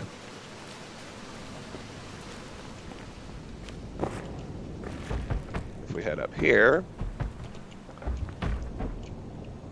there's another audio log. Then the occupant of the first would shout to keep him clear. And if the other did not hear it the first time, nor even when called 3 times, bad language would inevitably follow. In the first case, there was no anger, and in the second, there was. Because in the first case, the boat was empty, and in the second, it was occupied. And so it is with man. If he could only roam empty through life, who would be able to injure him? Shuangsu, 4th century BC. Only one, Martin. How did it go? I don't know. I don't remember. Wait, what? No, it's not. It's normal for me. I never remember my dreams. If I try right when I wake up, I can just barely remember fragments. Later in the day, even 20 minutes later, those fragments are gone. Unless I wrote them down. And if I read them later, it's like these are ramblings of a crazy person. Yeah, but then how do we know there aren't any side effects? I mean, do you remember everything else about your life? It's fine. I mean, we're just doing suppression, not lobotomies. I mean, everything is still there. In dreams, we often take on personalities that are a little different. We forget details of our waking life and remember fictions in their place. How does that happen? Well, we're just using the same pathways. That's fine. But really, how should I know if something's missing? If you forget a few random little things, how would you remember that you forgot? Nothing big is missing. I don't think. Wait, who are you again? Oh, God. Why did we let you go first? First hasn't happened yet.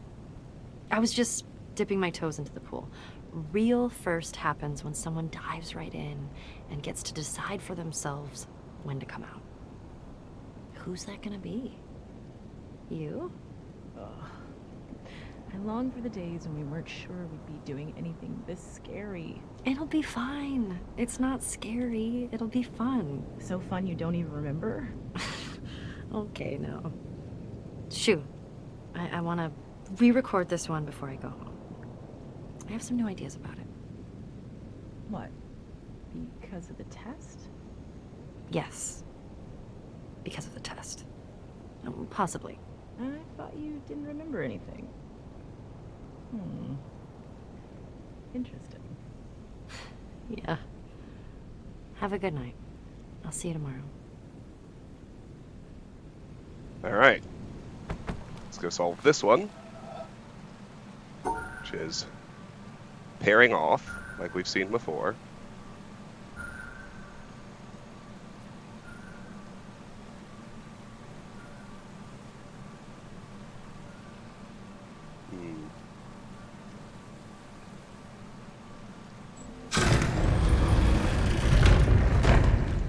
And that just gives us another way out. But you might have seen a funny looking little symbol up there. So with that open, we need to get to the right vantage, which might actually be out here.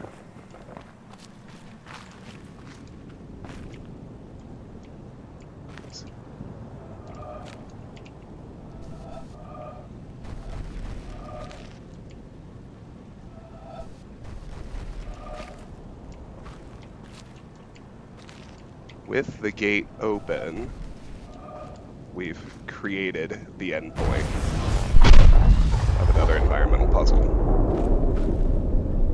Now, let me run out and take a look at my mountain pillar right quick, because what are we at now? It should be done. Yeah, we've got 5 environmental puzzles left,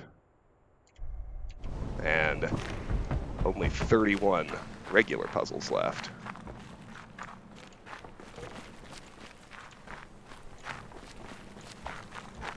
And if we run up here, sure enough, we've turned the mountain pillar white. So the other 5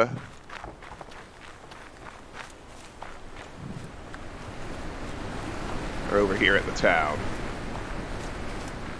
I think I've also got all but one of the audio logs. So we can check in here. As the flowers, if they're open, they're a log we've listened to. If they're closed, it's one we're missing.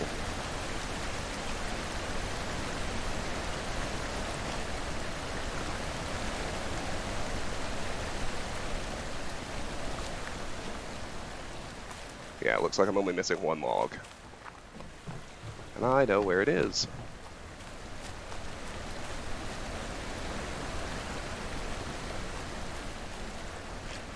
And for the, no, the long one's not an audio log, it's a video. But let me just make sure I have a handle on the 5 environmentals I'm still missing. I know both of those. That one. I know both of those. That one, I think I should already have.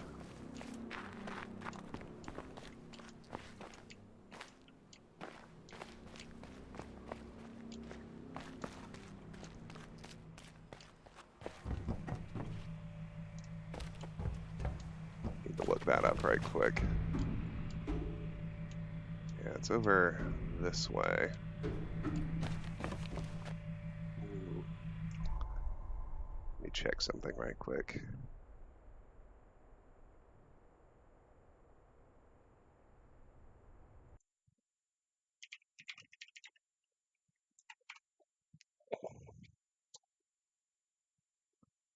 That one I'm pretty sure I should already have.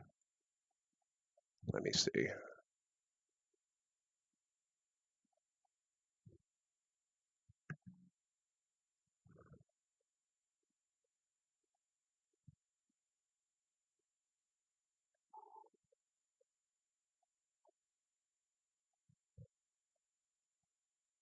Got those.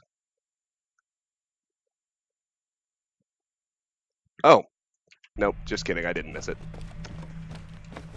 I know where it is. All right, so let's get back to the caves. Through the last little entrance we opened.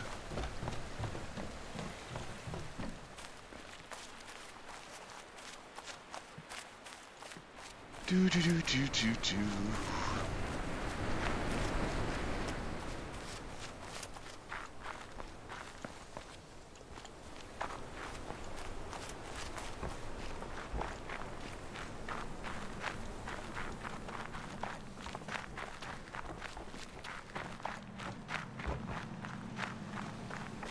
Down here. We got more stuff to open.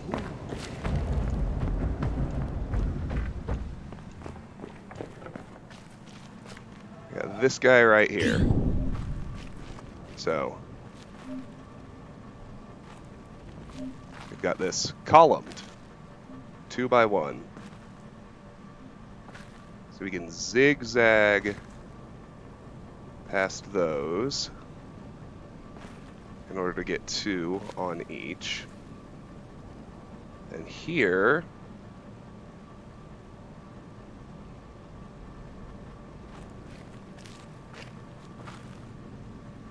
you can just zip past the tops, except where we go through.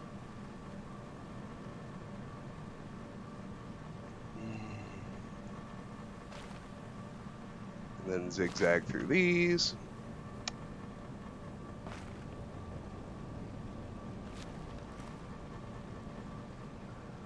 Oh, not quite. Not quite. Dang it.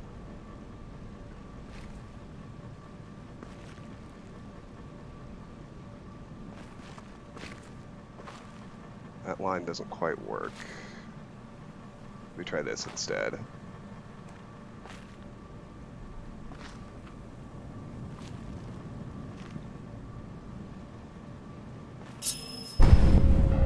What did I screw up? Dang it. I mean, I obviously messed one up. But... Oh. I'm doing 3s, because I'm silly. That's 2. That's 2.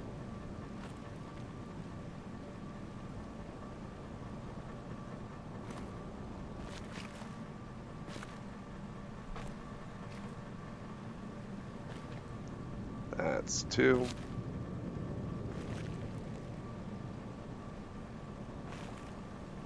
And 2. Alright, now for this one, just zoom to get the 1s. Here, 2, and 2, 2, and 2, and that should work. What the heck? Which one did I mess up that time?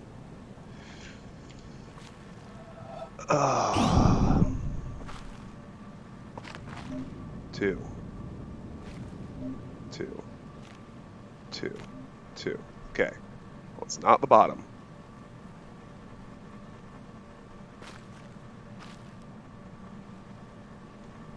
Ah, I see what I did. Right until I get to the last one. No, that's not gonna work.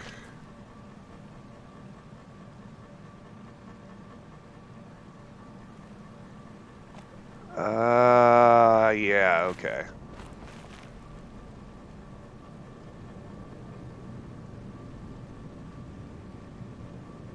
I think I see it now. 2, 2, 2. we got it. Good grief. Okay. It's about to get crazy. I'm going to take a bathroom break.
Okay.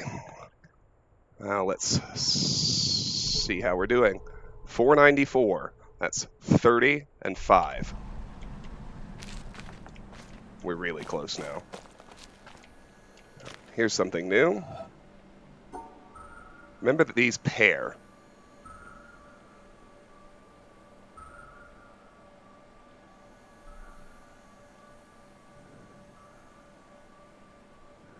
So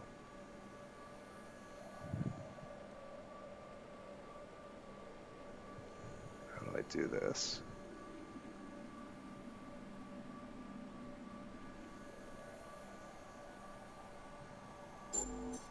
No.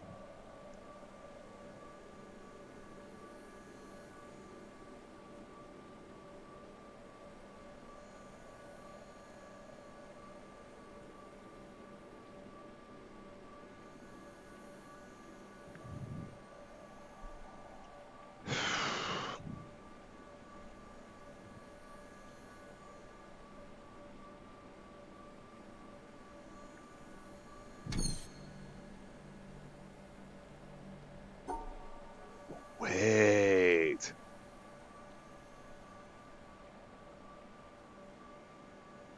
So I can also do this. That's it. Pair these, just brick those, and pair those. Okay. Now this is the end of the challenge zone, which is just fun.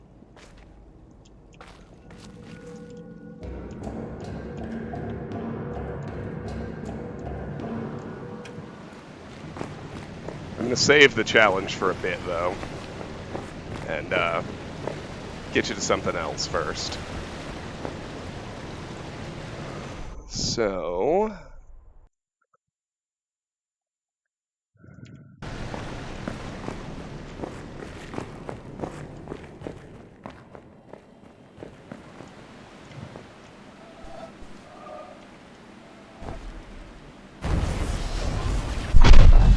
there's the environmental puzzle for the town obelisk that I missed, or thought I was missing.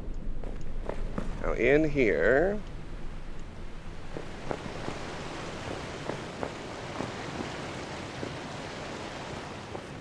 somewhere, there's another audio log.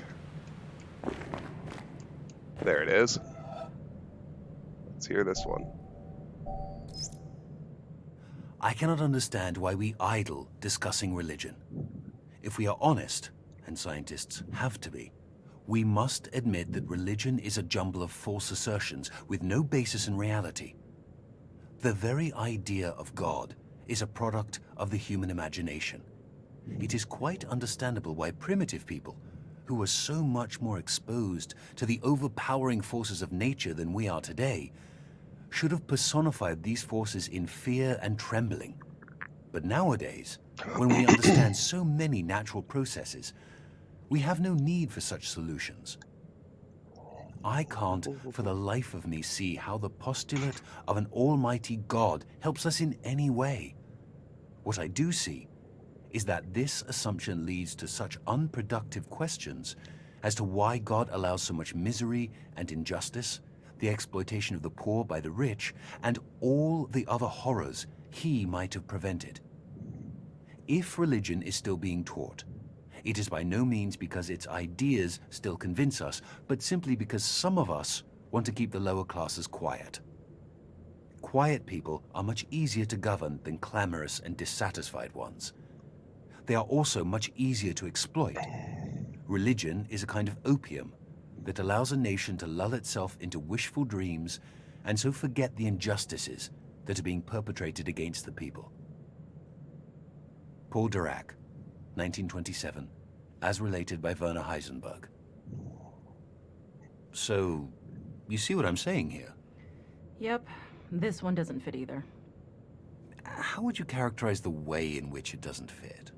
Well, it's about arguing. And it's about being greatly disturbed by issues that are relatively small. It's not aiming high, and it's not about ultimate truth, not really. It's mostly about what some stupid people are doing that is wrong compared to what I am doing that is right. Hey, Karis. Paul Dirac was definitely a truth seeker, in the domain of physics at least. Yeah, but I don't feel that attitude in this piece at all. If a belief is just formed in opposition to other beliefs, it can't be fundamental? It can't be that deep.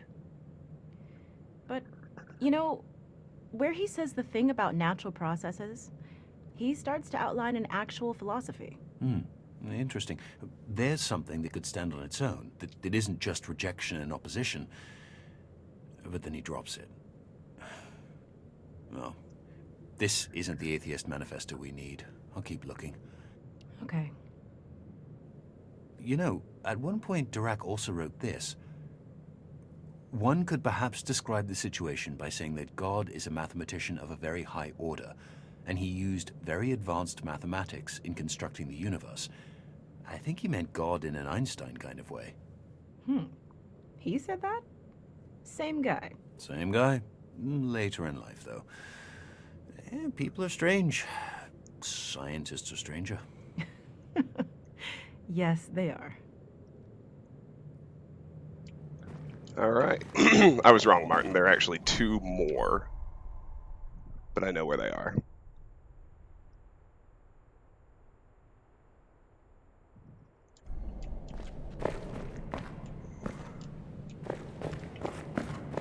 I head up through here.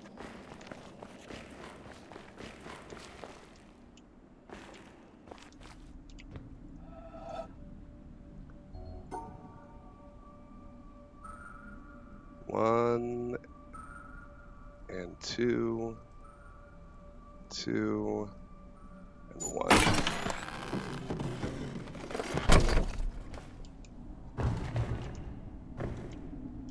So, we're above the theater again, as you can see. we head over here, next to this mine cart, there's another log. The concept of a clock enfolds all succession in time. In the concept, the 6th hour is not earlier than the 7th or 8th, although the clock never strikes the hour, save when the concept biddeth. Nicholas of Cusa, 1450.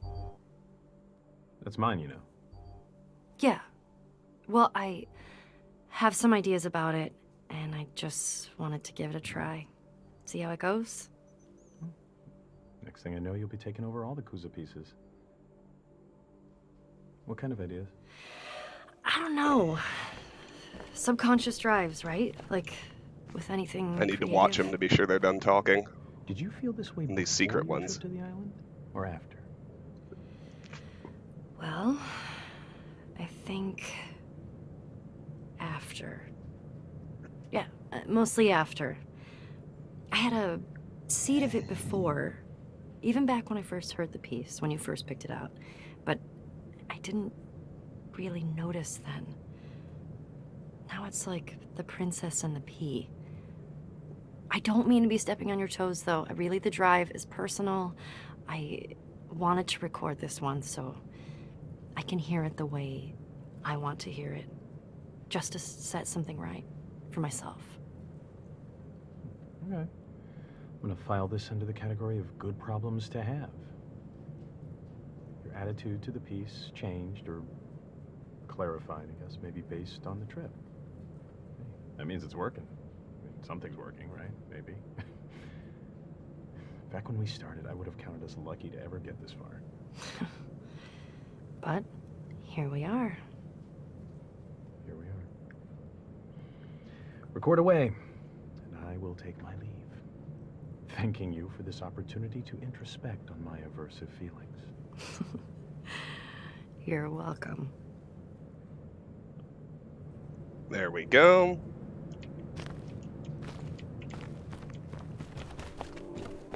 I got another one to solve here.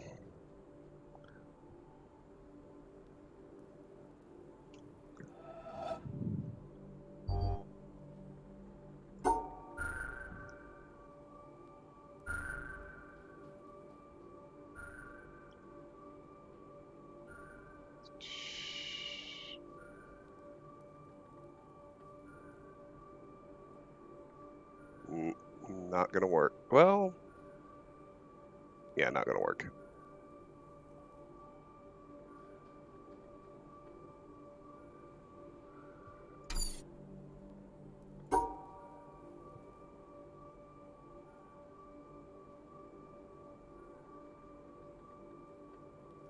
Let's see.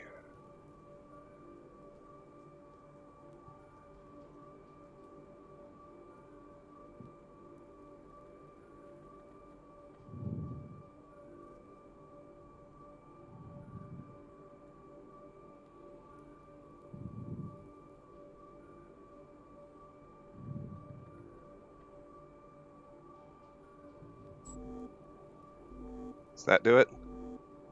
Nope. I'm missing one down at the bottom. There. Does that do it? 1 and 1, 2 and 2, and 2 and 2. And 1 for each of those 4, and 3 for that one, and 2 for that one, and 2 each for those. Yeah. That'll do it. And that puts us back out in the town, where we can quickly grab another environmental puzzle. So let's nip over to the docks, take our shortcut down to the theater.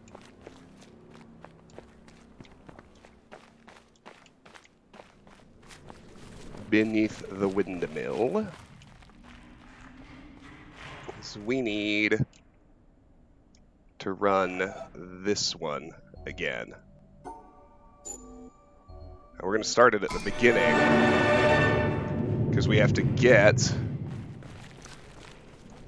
up to where we just came out.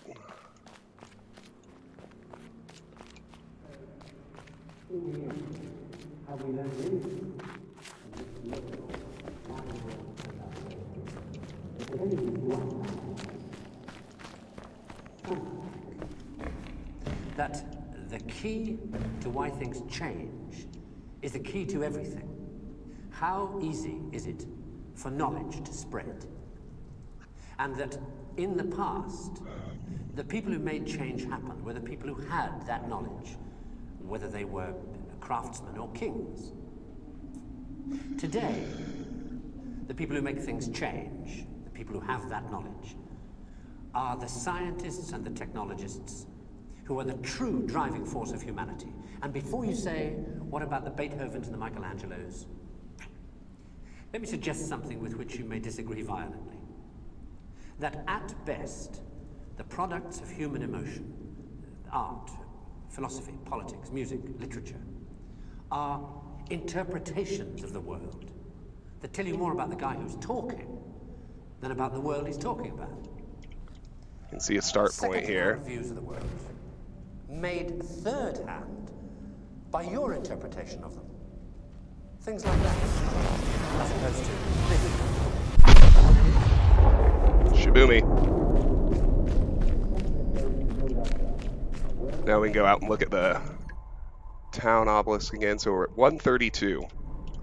Only 3 more. And we've also got 27 actual puzzles. And that's it. So if we look at the obelisk, we've got... I know exactly where everything is. While we're out here, before we do the challenge... Yep, I know that one. I know that one, and I know that one. Very good. Before we do the challenge, we can run back and do something in the entry area. The very beginning of the game that we've left until now. But now we know how to solve it. We've seen it in the caves. And that...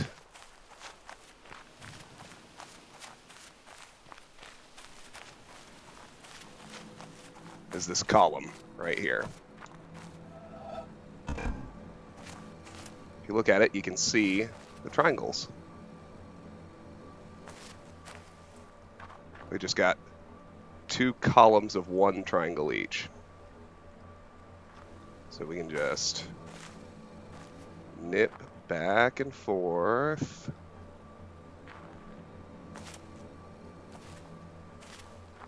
Make sure we get 1 pass on each of them.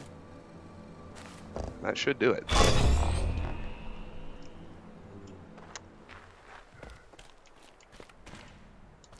So the environmental puzzle starts here. We actually need to connect it through the floor.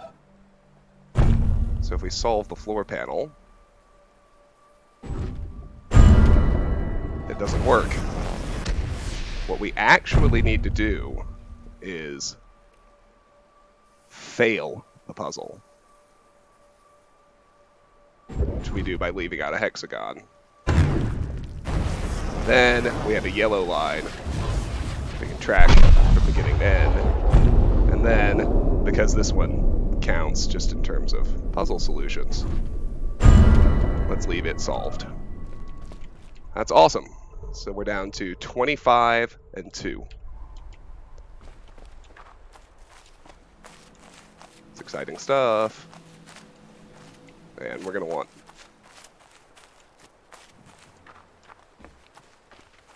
that open again. We'll go back to this panel and undo those locks. Lock number 3.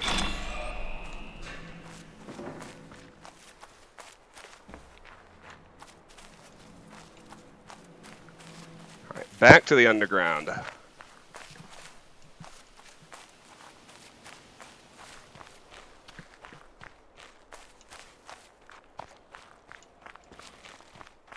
Head back over to the town again.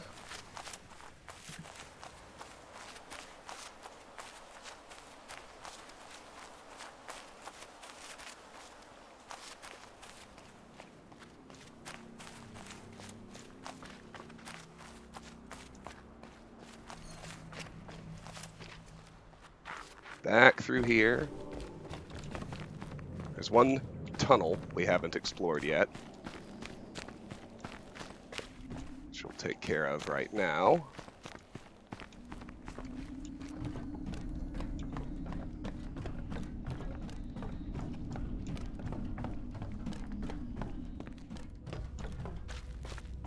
And this is actually the final audio log. I thought my voyage had come to its end, at the last limit of my power. That the path before me was closed, the provisions exhausted, and the time come to take shelter in silent obscurity. So that's back at the But I windmill. find that thy will knows no end in me. And when words die out on the tongue, new melodies break forth from the heart. And where old tracks are lost, new country is revealed with its wonders.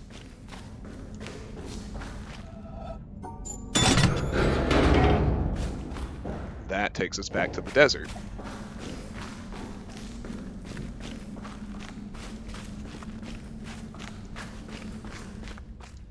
So that audio log is important with what this is, because it looks like the boxes we found codes in, and that's actually what it is.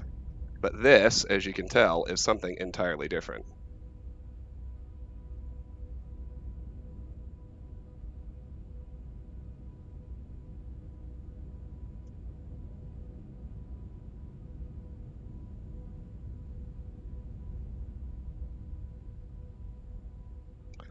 Let's snap a photo of that. So just listen to that log again, because you should recognize that as something we did at the very, very beginning. So listen to this again. I thought my voyage had come to its end, at the last limit of my power. That the path before me was closed, the provisions exhausted, and the time come to take shelter in silent obscurity. But I find that thy will knows no end in me. And when words die out on the tongue, new melodies break forth from the heart. And where old tracks are lost, new country is revealed with its wonders. Okay, so now we have to do the challenge. When I start the record player, some music's going to go, and that's our timer. It's actually in the Hall of the Mountain King, which really stresses you out when you're trying to do this, but is also pretty fun.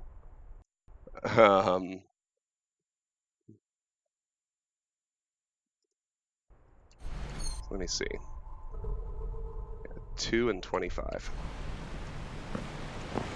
So, let me walk you. The challenge puzzles are all random. You don't know what you're going to get. It draws on all the rules and generates puzzles every time you start over. So these 3, you just solve them in a row, and they're pretty simple. After that, you'll have to solve a puzzle here, but you'll also I will want to take a photo. It'll take a little bit of time, but it'll save me time in the long run, because what will be generated here is a route through the maze. There will be 2 hexagons, and when I get to the actual maze, those hexagons will be the locations of puzzles I need to solve. So then, these 4 panels will light up in a random order. Those 2, the one on the back, and this one here. I'll have to solve all 4. And then this row of 3 panels will light up. Only one of them will actually have a solution. The other 2 will be decoys. So I'll need to quickly assess which one is actually solvable, do it, and that'll power on these 3, which will be the same thing. Only one will have a solution, the other 2 are decoys. Then we'll come to the maze, which I'll have to navigate through according to the route that was presented back there. I'll have to solve the 2 puzzles in here, and then I'll have to solve 2 column puzzles in here. And if I manage all that in time, that'll be the end of the challenge. So let's go. Wish me luck.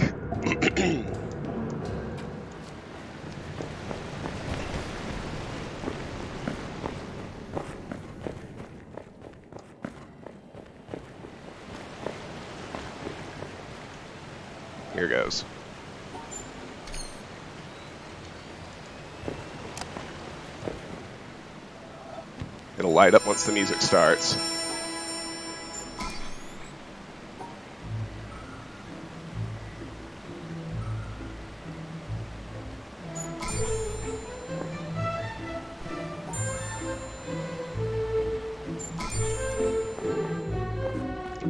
Okay. So, I need to take a photo of this.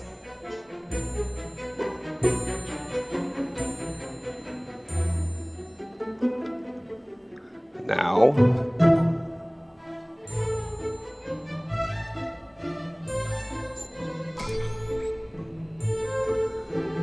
I'm going to take a second one of it lit too. Okay.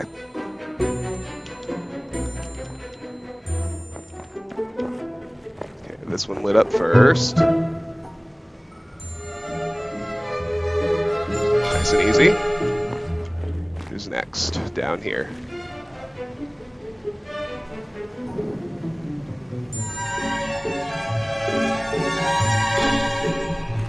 Back here. Yes.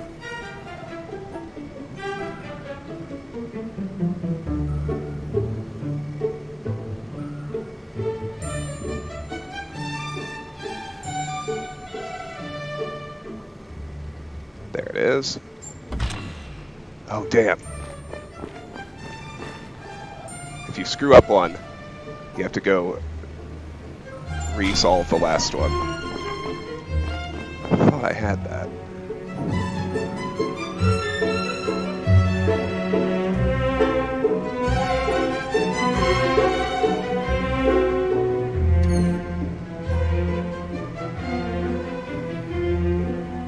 There it is. Yes.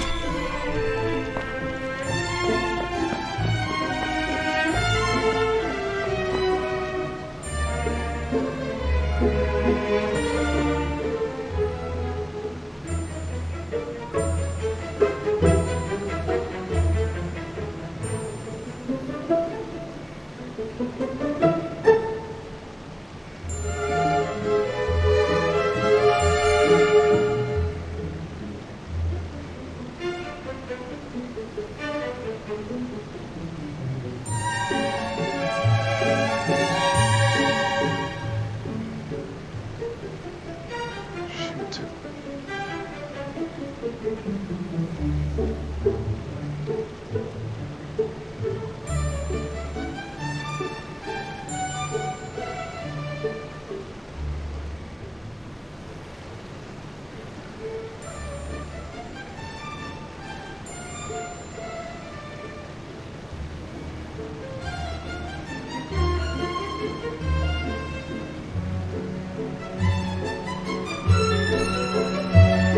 Ah, crud.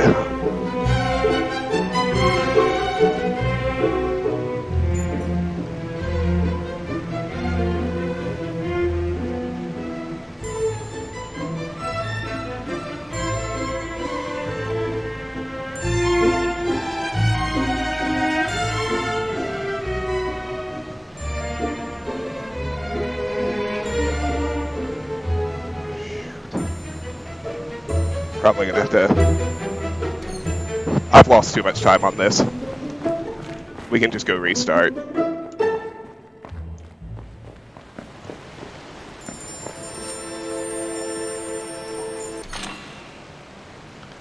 We'll just restart.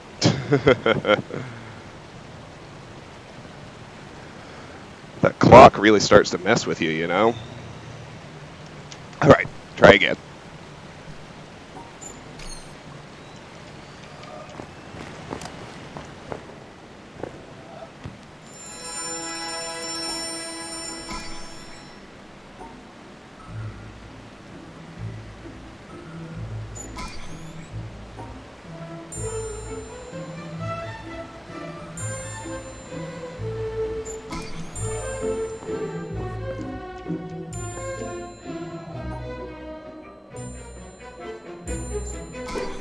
I just take a photo of the line. That'll be easier to see anyway. Okay. Who's first? Back here.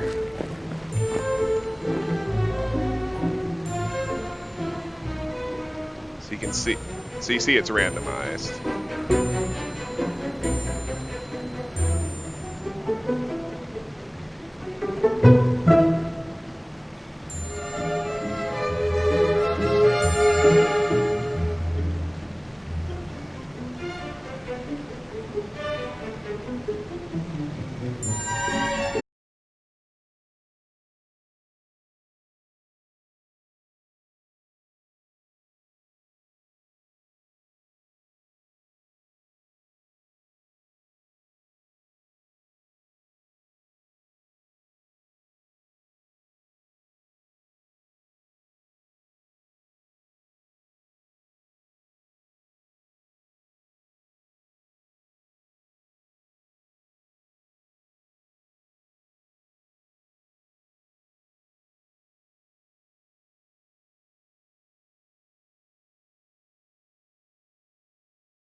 Well, eventually I'll get an easy one. Or at least one where I spot the answer a little faster.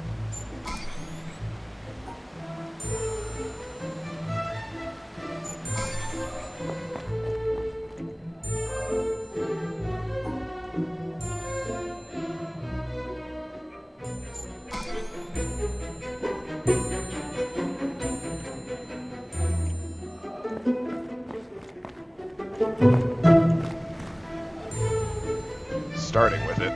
Great.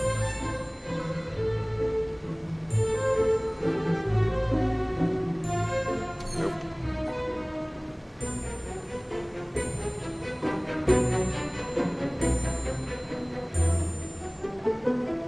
Bam.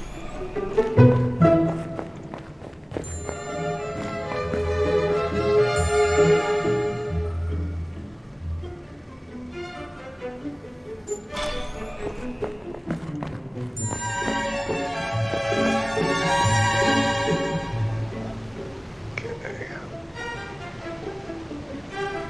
That one was easy.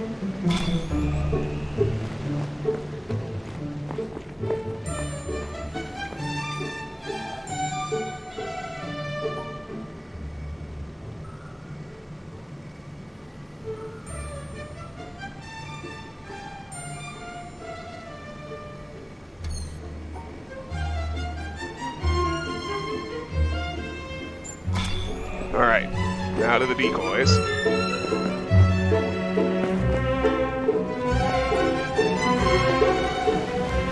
So only one of these actually has a solution. I think it's this one. Nope. This one.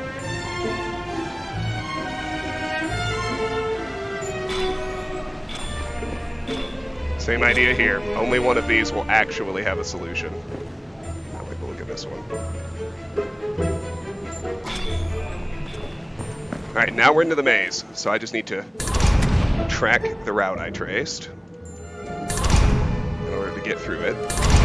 Here's my first puzzle.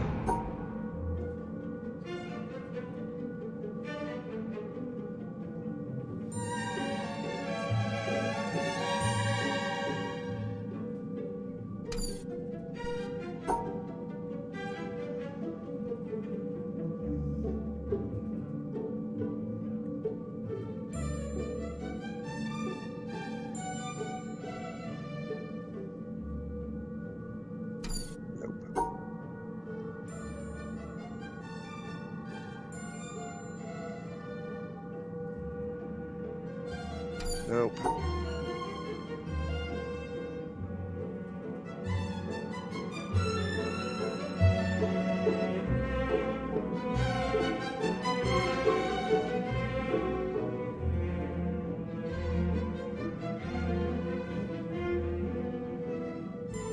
It's close, it's close, it's close. But that doesn't work, and that doesn't work.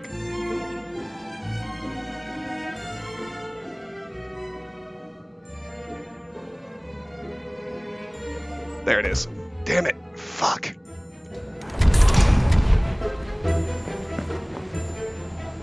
Thought I had it.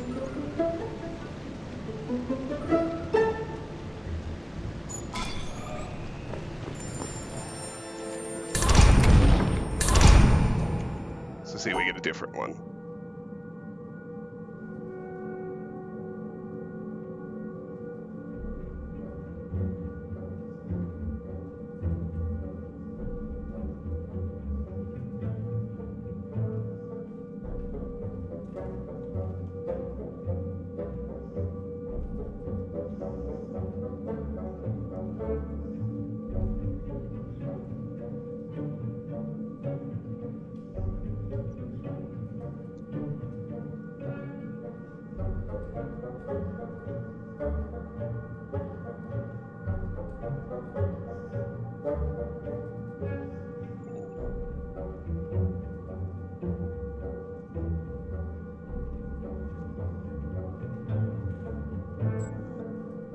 Nope.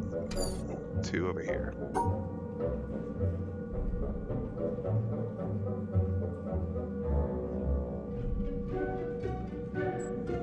One, two, three. 1, 2. 1, Nope. Shit, too.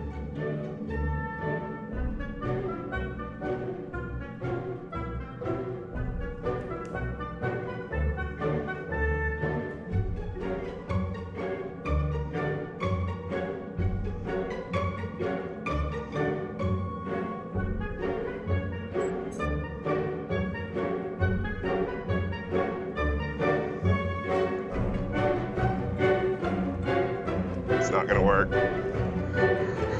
This music's brutal. Yeah, too slow. It's fun though, isn't it?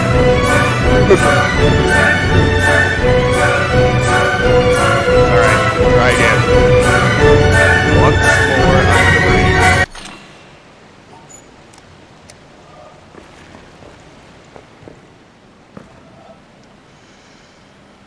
Ugh. How did I not do it?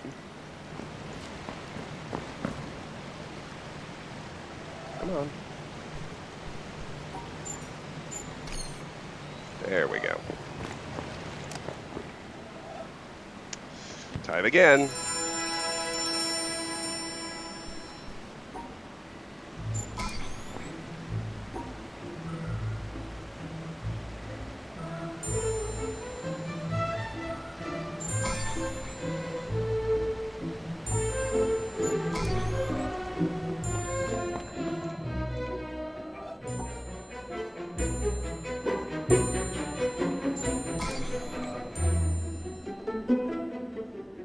Oops. There we go. All right.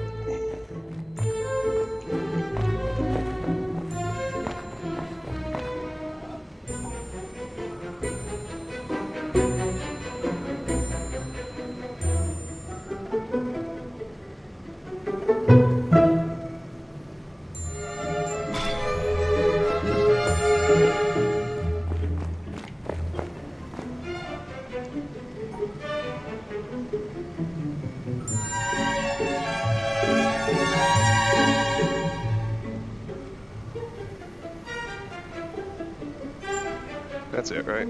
Yes.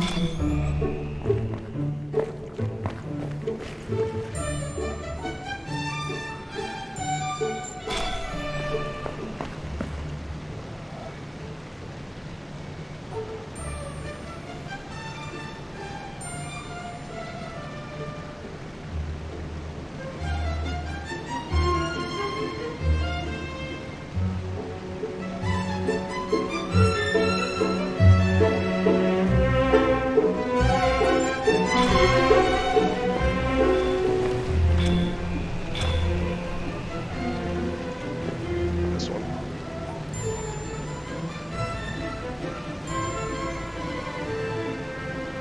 Other way.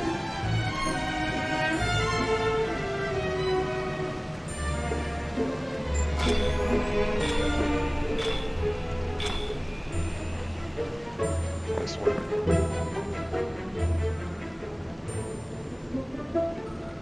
Nope.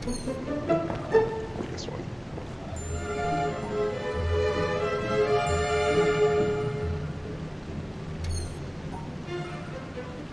Maybe?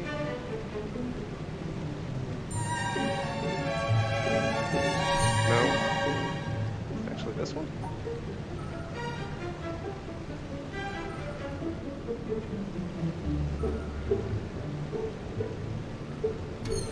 No. I think I was right. I think it's this one.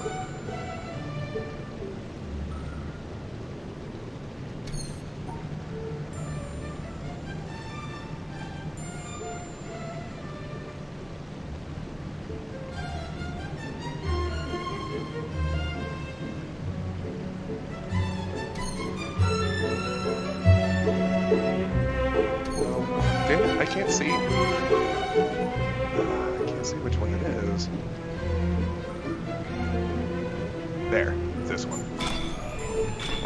Alright, into the maze.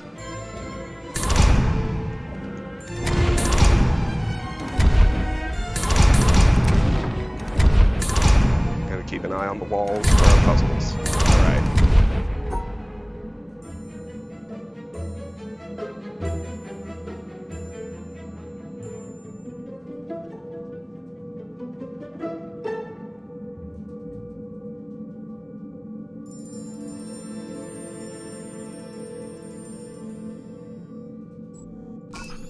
There's our first one.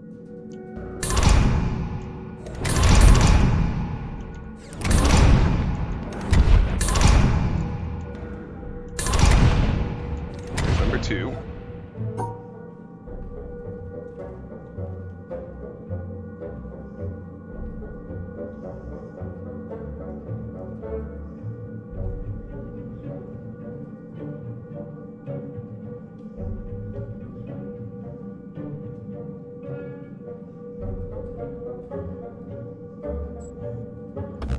Shit.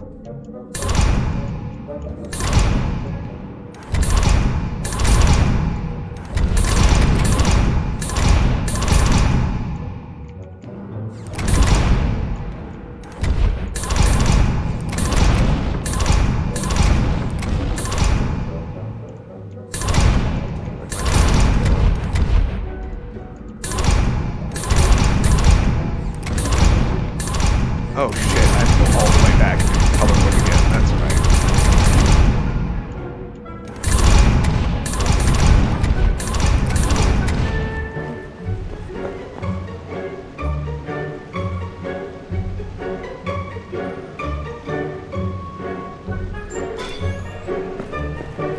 Okay. Could still get it. It's not likely.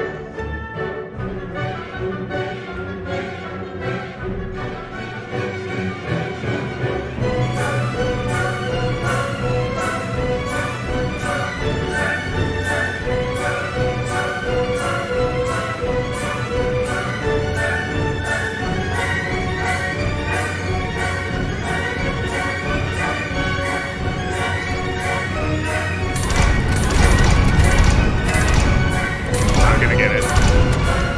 Too slow.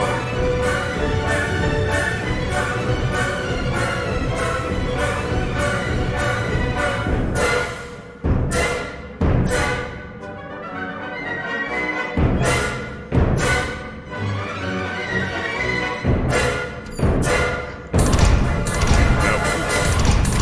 Back to the beginning.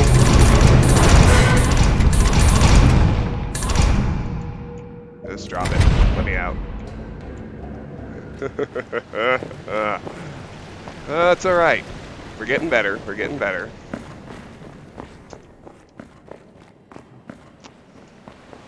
We'll get it soon. We'll get it soon. I think, anyway. Shaboomy.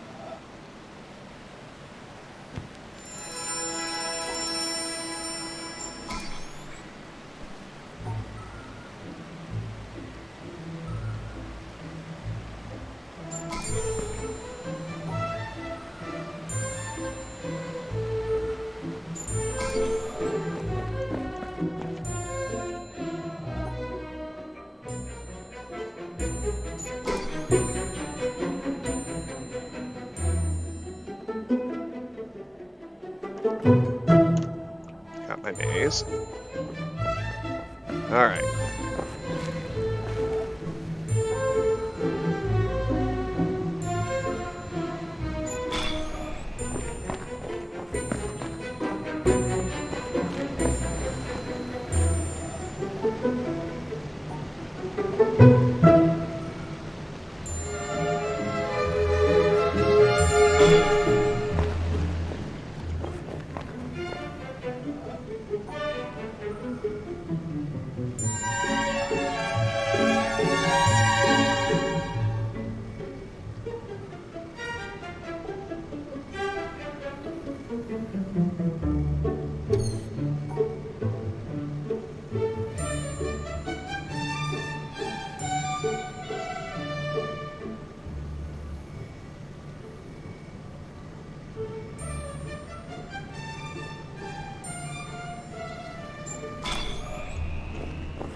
Alright, into the maze.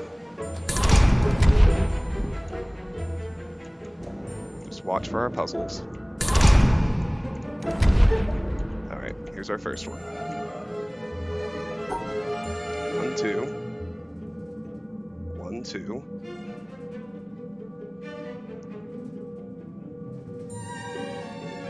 Okay, start up here. 2, 3, 2, 3, 1, 2. Okay. Watch for the second one. Here it is.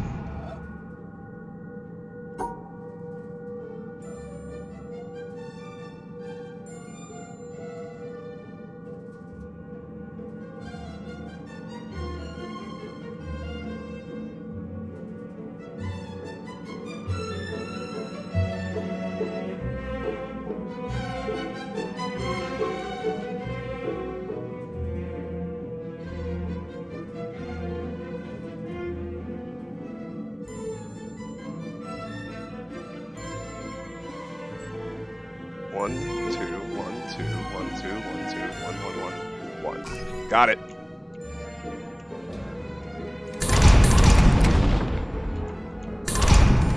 Now we're out of the maze. We have 2 columns to solve. Looks like we got symmetry and hexagons.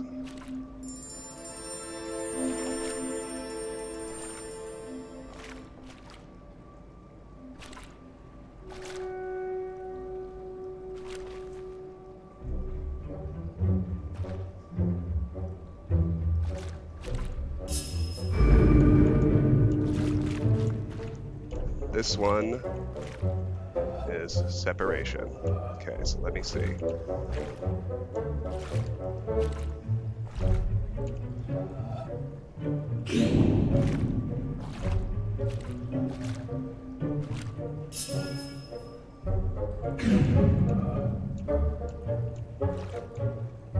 just fan out and capture those 3. That should be good. Yeah. I think so.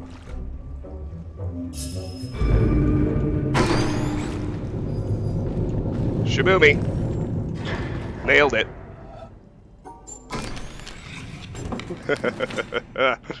Alright. And then, you know, suddenly you just get it. So, that's the code for the last little movie. Let's see how I'm doing. 520. So there are 4 left. One of those is putting in the code for the movie.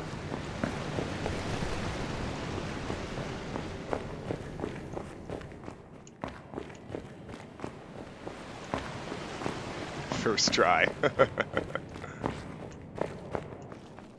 Yeah, I know where everything that's left is.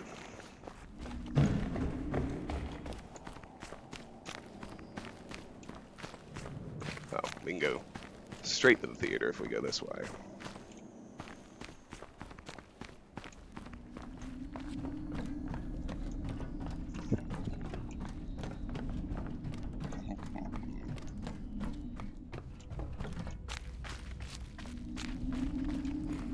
Now, I don't know if you guys actually want to sit and watch this or not. If you do, it'll need to be tomorrow. But the final code is this.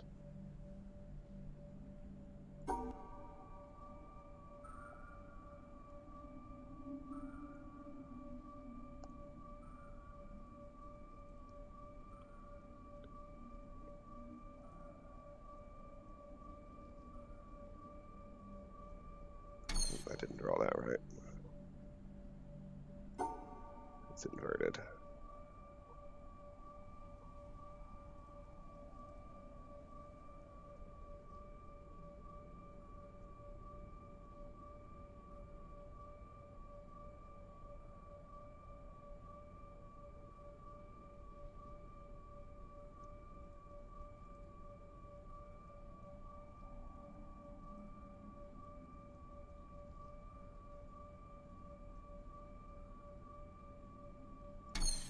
Still not quite. I've got the screenshot right here. I'm just messing it up somehow.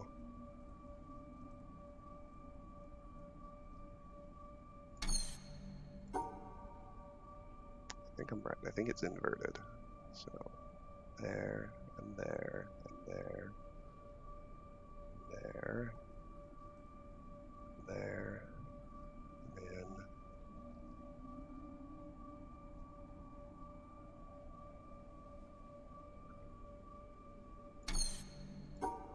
maybe I'm actually starting on the wrong one.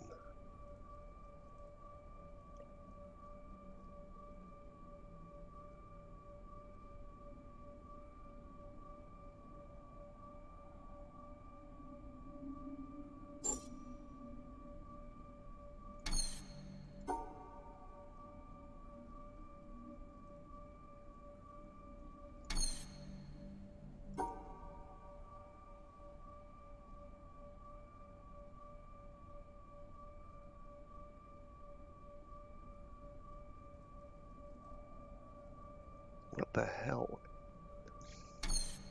I'm just massively failing at this. Okay.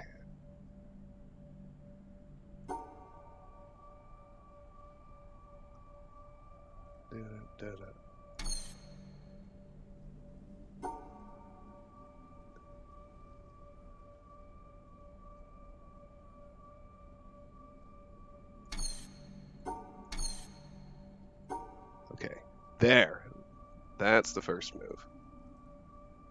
It's up and out and up and down and back. Back and back and back.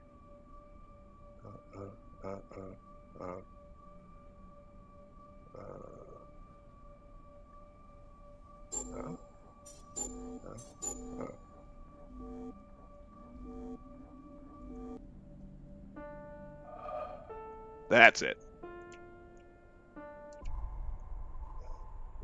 So 521.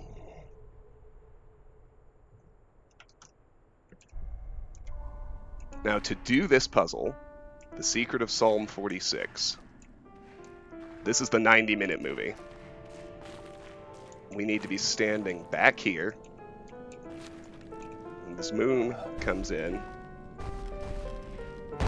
How many of you here have personally witnessed a total eclipse of the sun? And then, just to get this puzzle, I'll tell you that over the course of the 90 minutes, he's just narrating while that moon gradually drifts across the screen until one day 90 minutes later, of the moon you can finish the puzzle. One of my humble goals. Which we are not going to do.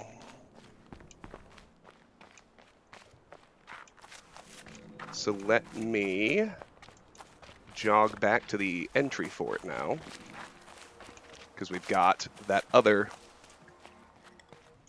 little solution that we screenshotted in the caves. Yeah, I'm not going to do the 90 minutes, not today. Maybe a little bonus stream, we can listen to The Secret of Psalm 46 together.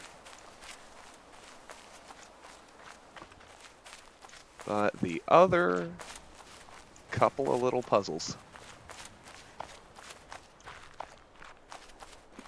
to get that panel count up to 524 are as follows. So that other screenshot we took spells out a solution to this. We need to pass this one 3 times. This one twice. The bottom one only once. So we can power that gate back on. That's interesting.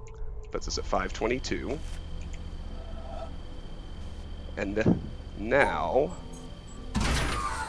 with that solved, we're going to run to the mountain. We'll do the normal ending, which will get us the last 2 panels. And then I will show you the last environmental puzzle, which gives you the secret ending.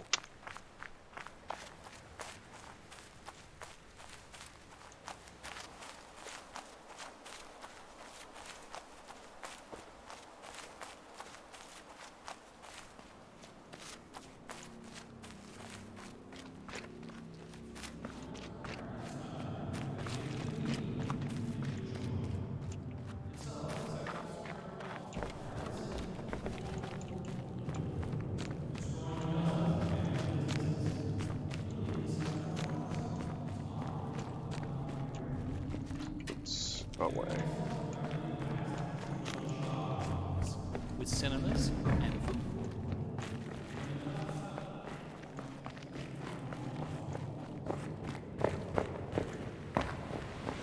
All the way back through here. Back to that elevator that came out of the water.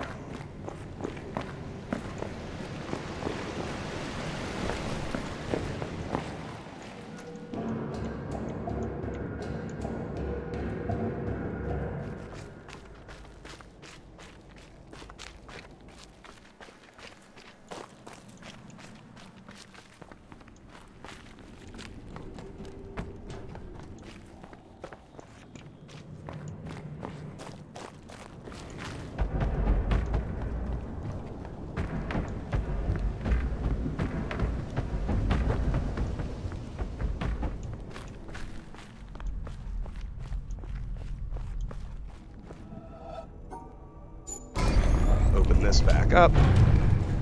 We'll go hit the normal ending. Because these little traces in the elevator actually count as puzzles. The last two do, anyway. That's 523, or I thought, anyway. Here goes the normal ending. A star at dawn. At dawn.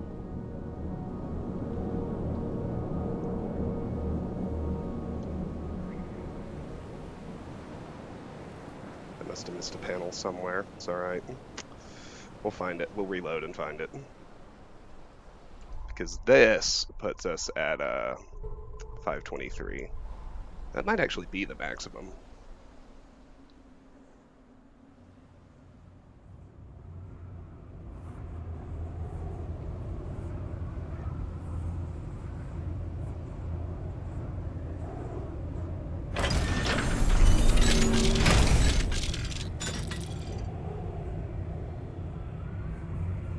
The normal ending is pretty irritating. You'll see why.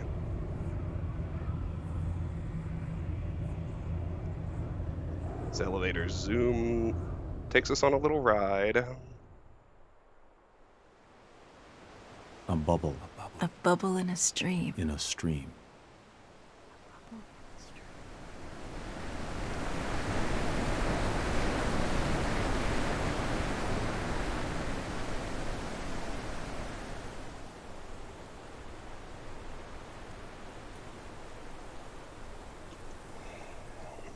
Oh yeah.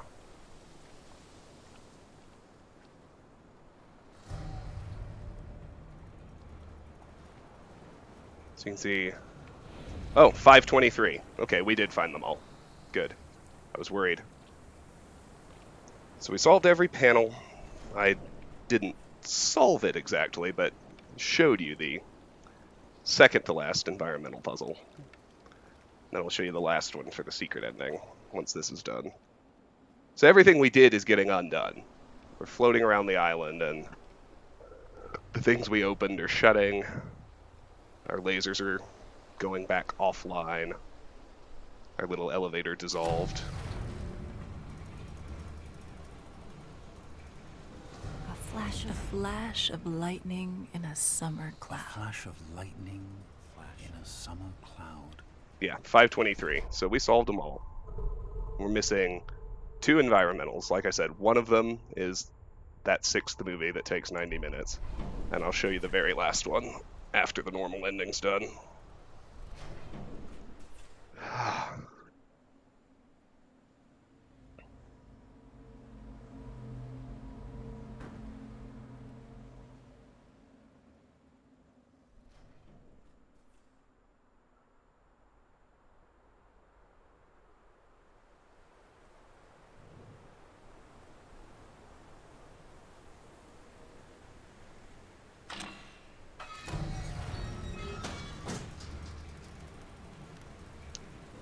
It's showing us our panels going dark, our gates closing.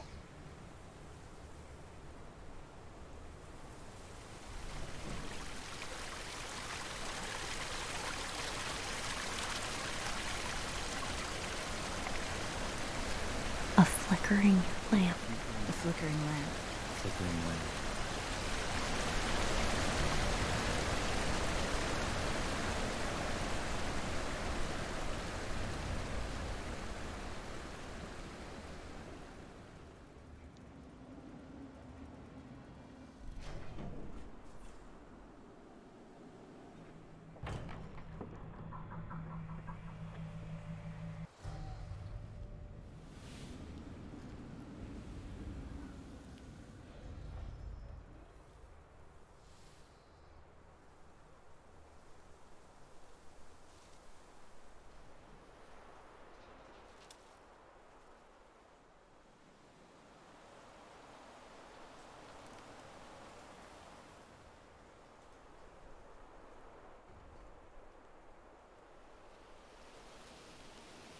Mm-hmm.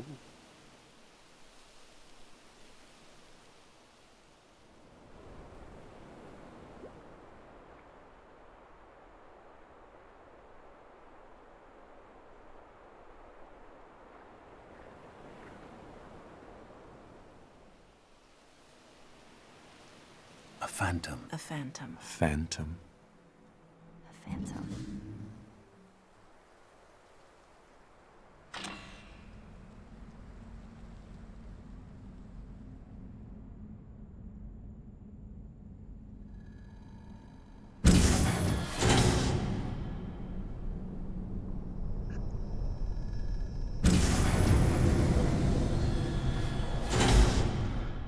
So the normal ending resets everything and takes you back to the very beginning with that little bit of narration.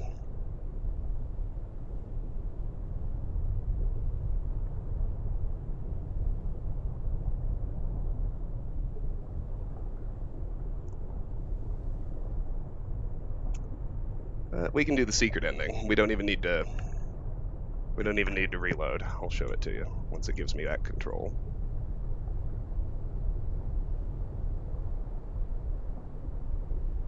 And a dream. And a dream. And a dream.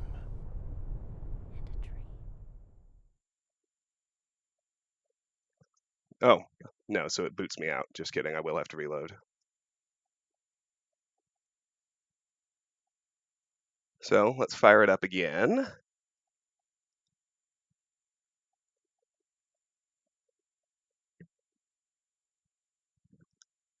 And now we'll do the secret ending.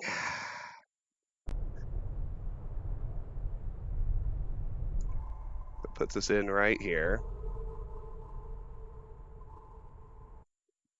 Let's reload, because I want my awesome puzzle count.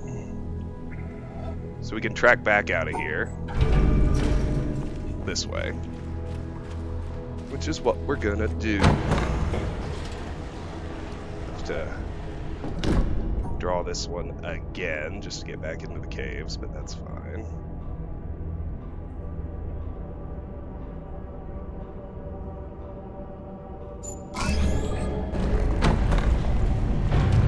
Up and out we go.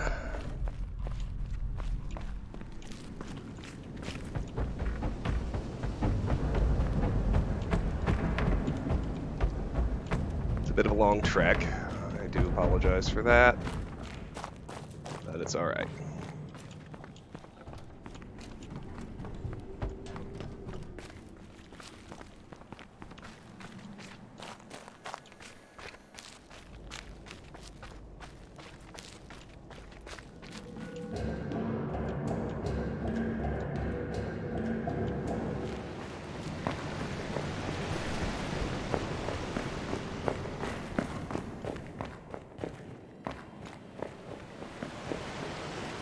The secret ending is Bizarro World, but in a pretty cool way.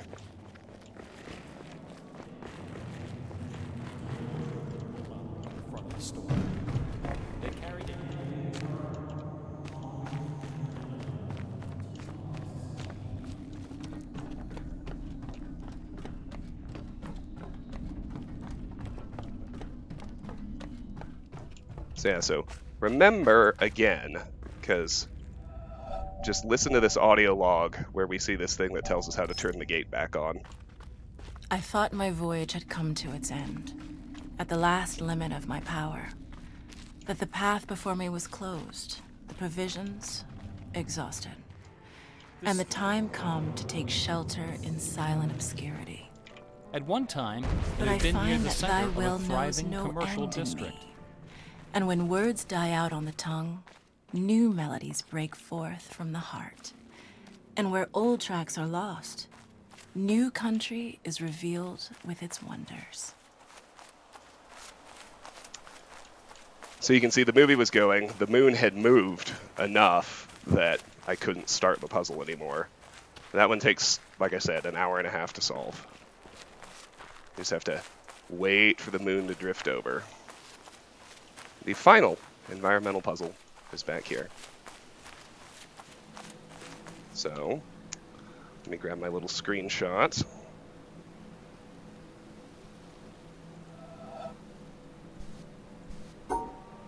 Gonna hit this one on 3 sides, this one on 2.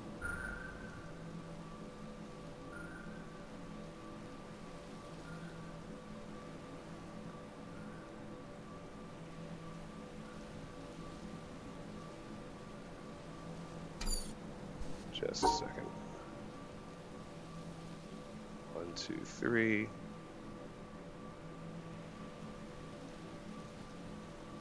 One, two.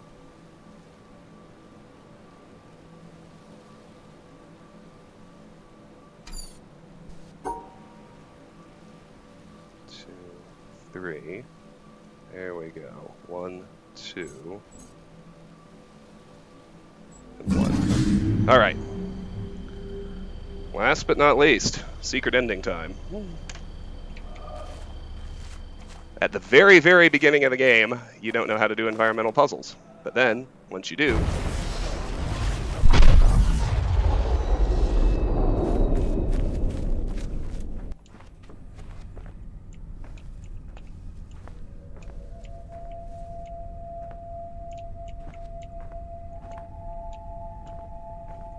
this is that symbol that we've seen kind of all over the place, on couches and seats and whatnot.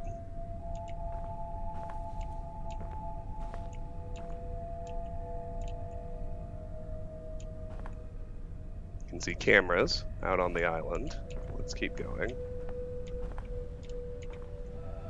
And more logs. Audio by Wabi Sabi Sound. Andrew Lackey, Bo Anthony Jimenez, Jeff Garnett, Luca Fusi, Eric Lorenz. So it's credits. Got a bar here. I like the look of that. And here you can see like a swimming pool and an observation platform of the entire island. Looks like a resort, doesn't it? We'll keep going.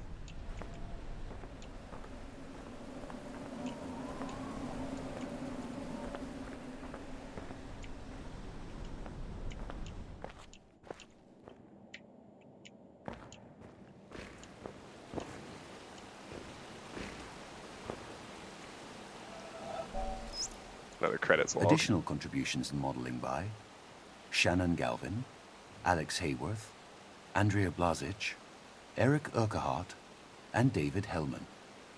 Additional contributions in programming by Casey Miratori, Andrew Heenick, Nicholas Ray.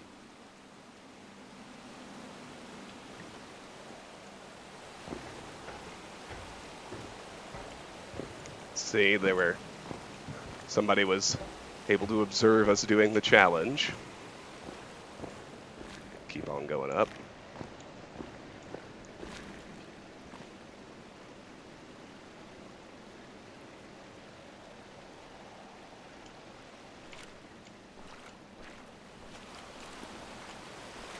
Same idea here. Keep going up.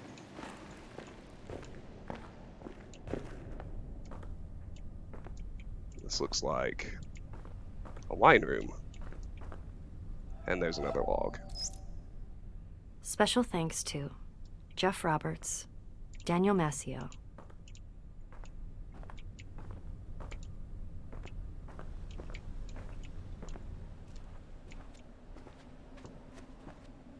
Another observation platform. Although if you pay attention, you'll notice the geography doesn't make sense, because we've just gone up, but now we're on the other side of the island, so something wonky going on with that, too. Voice performances by Ashley Johnson, Phil Lamar, Tara Deva, and Matthew Waterson. Dialogue recorded at Warner Brothers Studios. Project Manager, Emma Weston. Casting Director, Pierce O'Toole. Voiceover Director, Liam O'Brien. Sound Engineers, Alan Friedman, CAS, R. Dutch Hill. Dialogue Editor, Goen Lee. Director Photography for the office shoot, Caroline Harrison. Early placeholder voice work by Tricia Miller, Andrew Burlinson, and Daniel Van Thomas. Tom Bissell served as an early story consultant. The quote from Augustine of Hippo was translated by Michael Nagler and can be found in Eknath Easwaran's book, God Makes the Rivers to Flow. So you got tablets showing various portions of the island.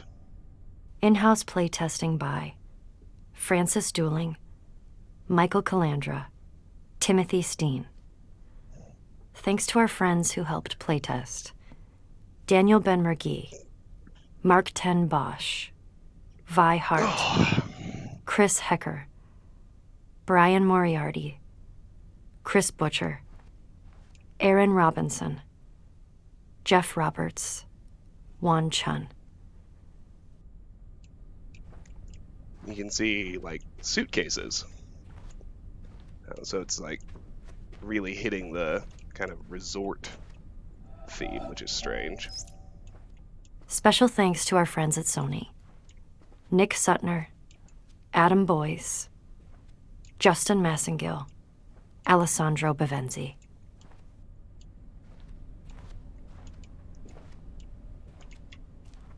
Just want to make sure I don't miss any. So higher and higher, island down below us.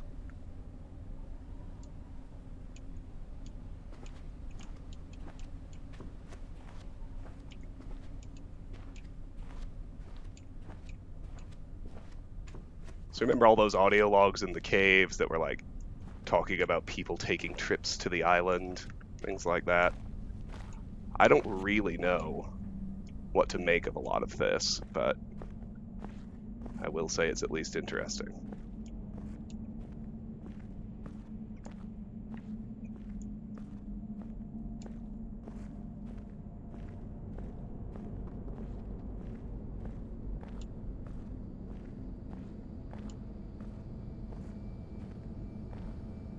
So you can see like casings of panels, and suddenly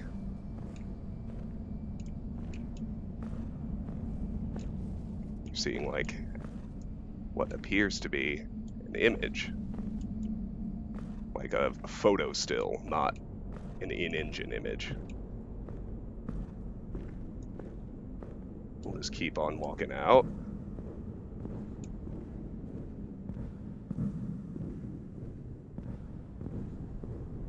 Tiffany's home. It's good timing, because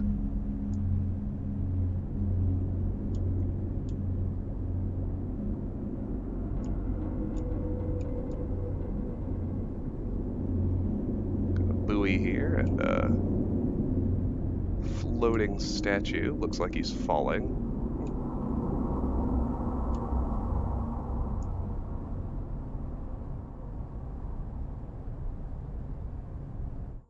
Kinds of floaties, and here we go.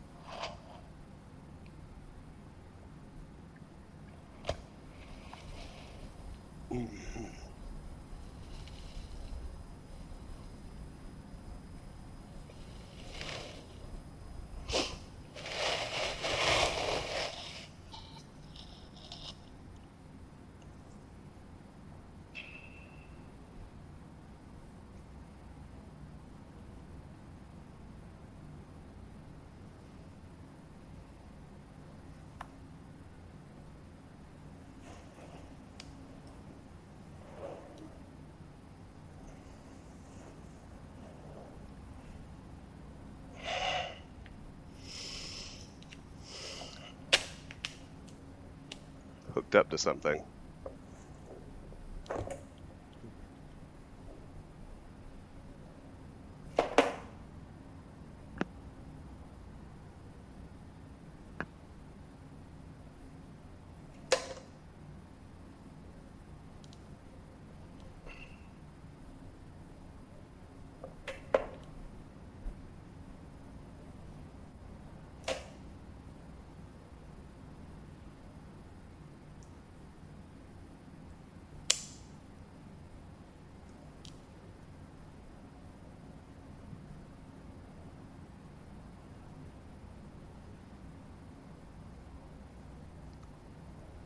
See, the last little message on the computer was "Welcome back."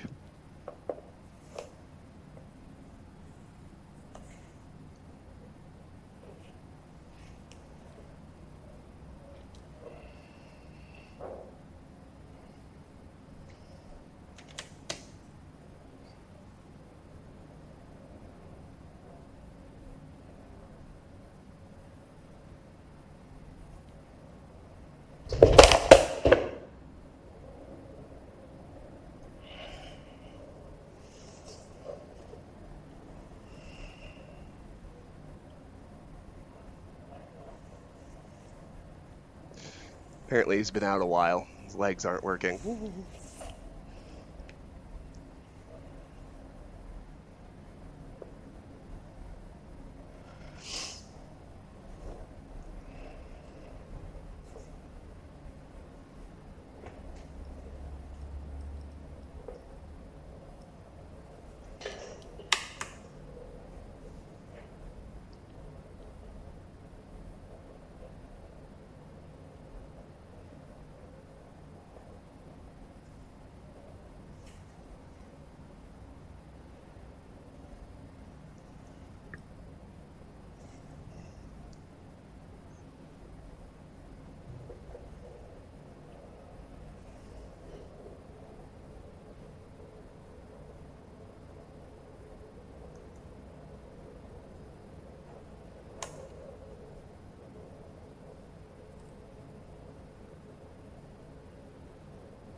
So, like, he's spotting circles in the real world and trying to activate them like they're puzzles in the game.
Tater, I'm sorry you're so alarmed by the microwave.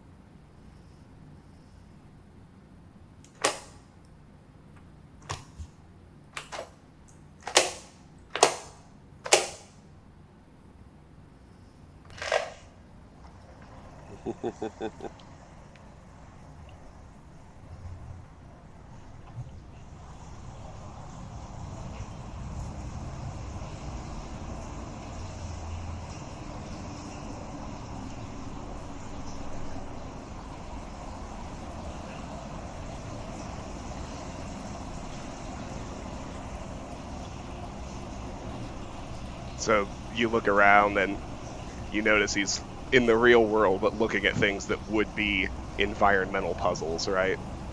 Like he's just spotting like circles and lines everywhere, focusing on them even.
And so there you go. That was the secret ending.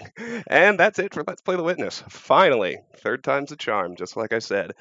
So, yeah, we 100%ed it. We got all the panels, and you know where the one environmental puzzle that we didn't solve is in that last 90-minute movie. So, thank you all so much for watching and sticking with me. If you're watching live on Twitch and you're new, I hope you'll hit the follow button so you can see every time I go live in the future. If you're watching later on YouTube, first of all, please like the video if you like it. If you don't, please leave a comment telling me why. And I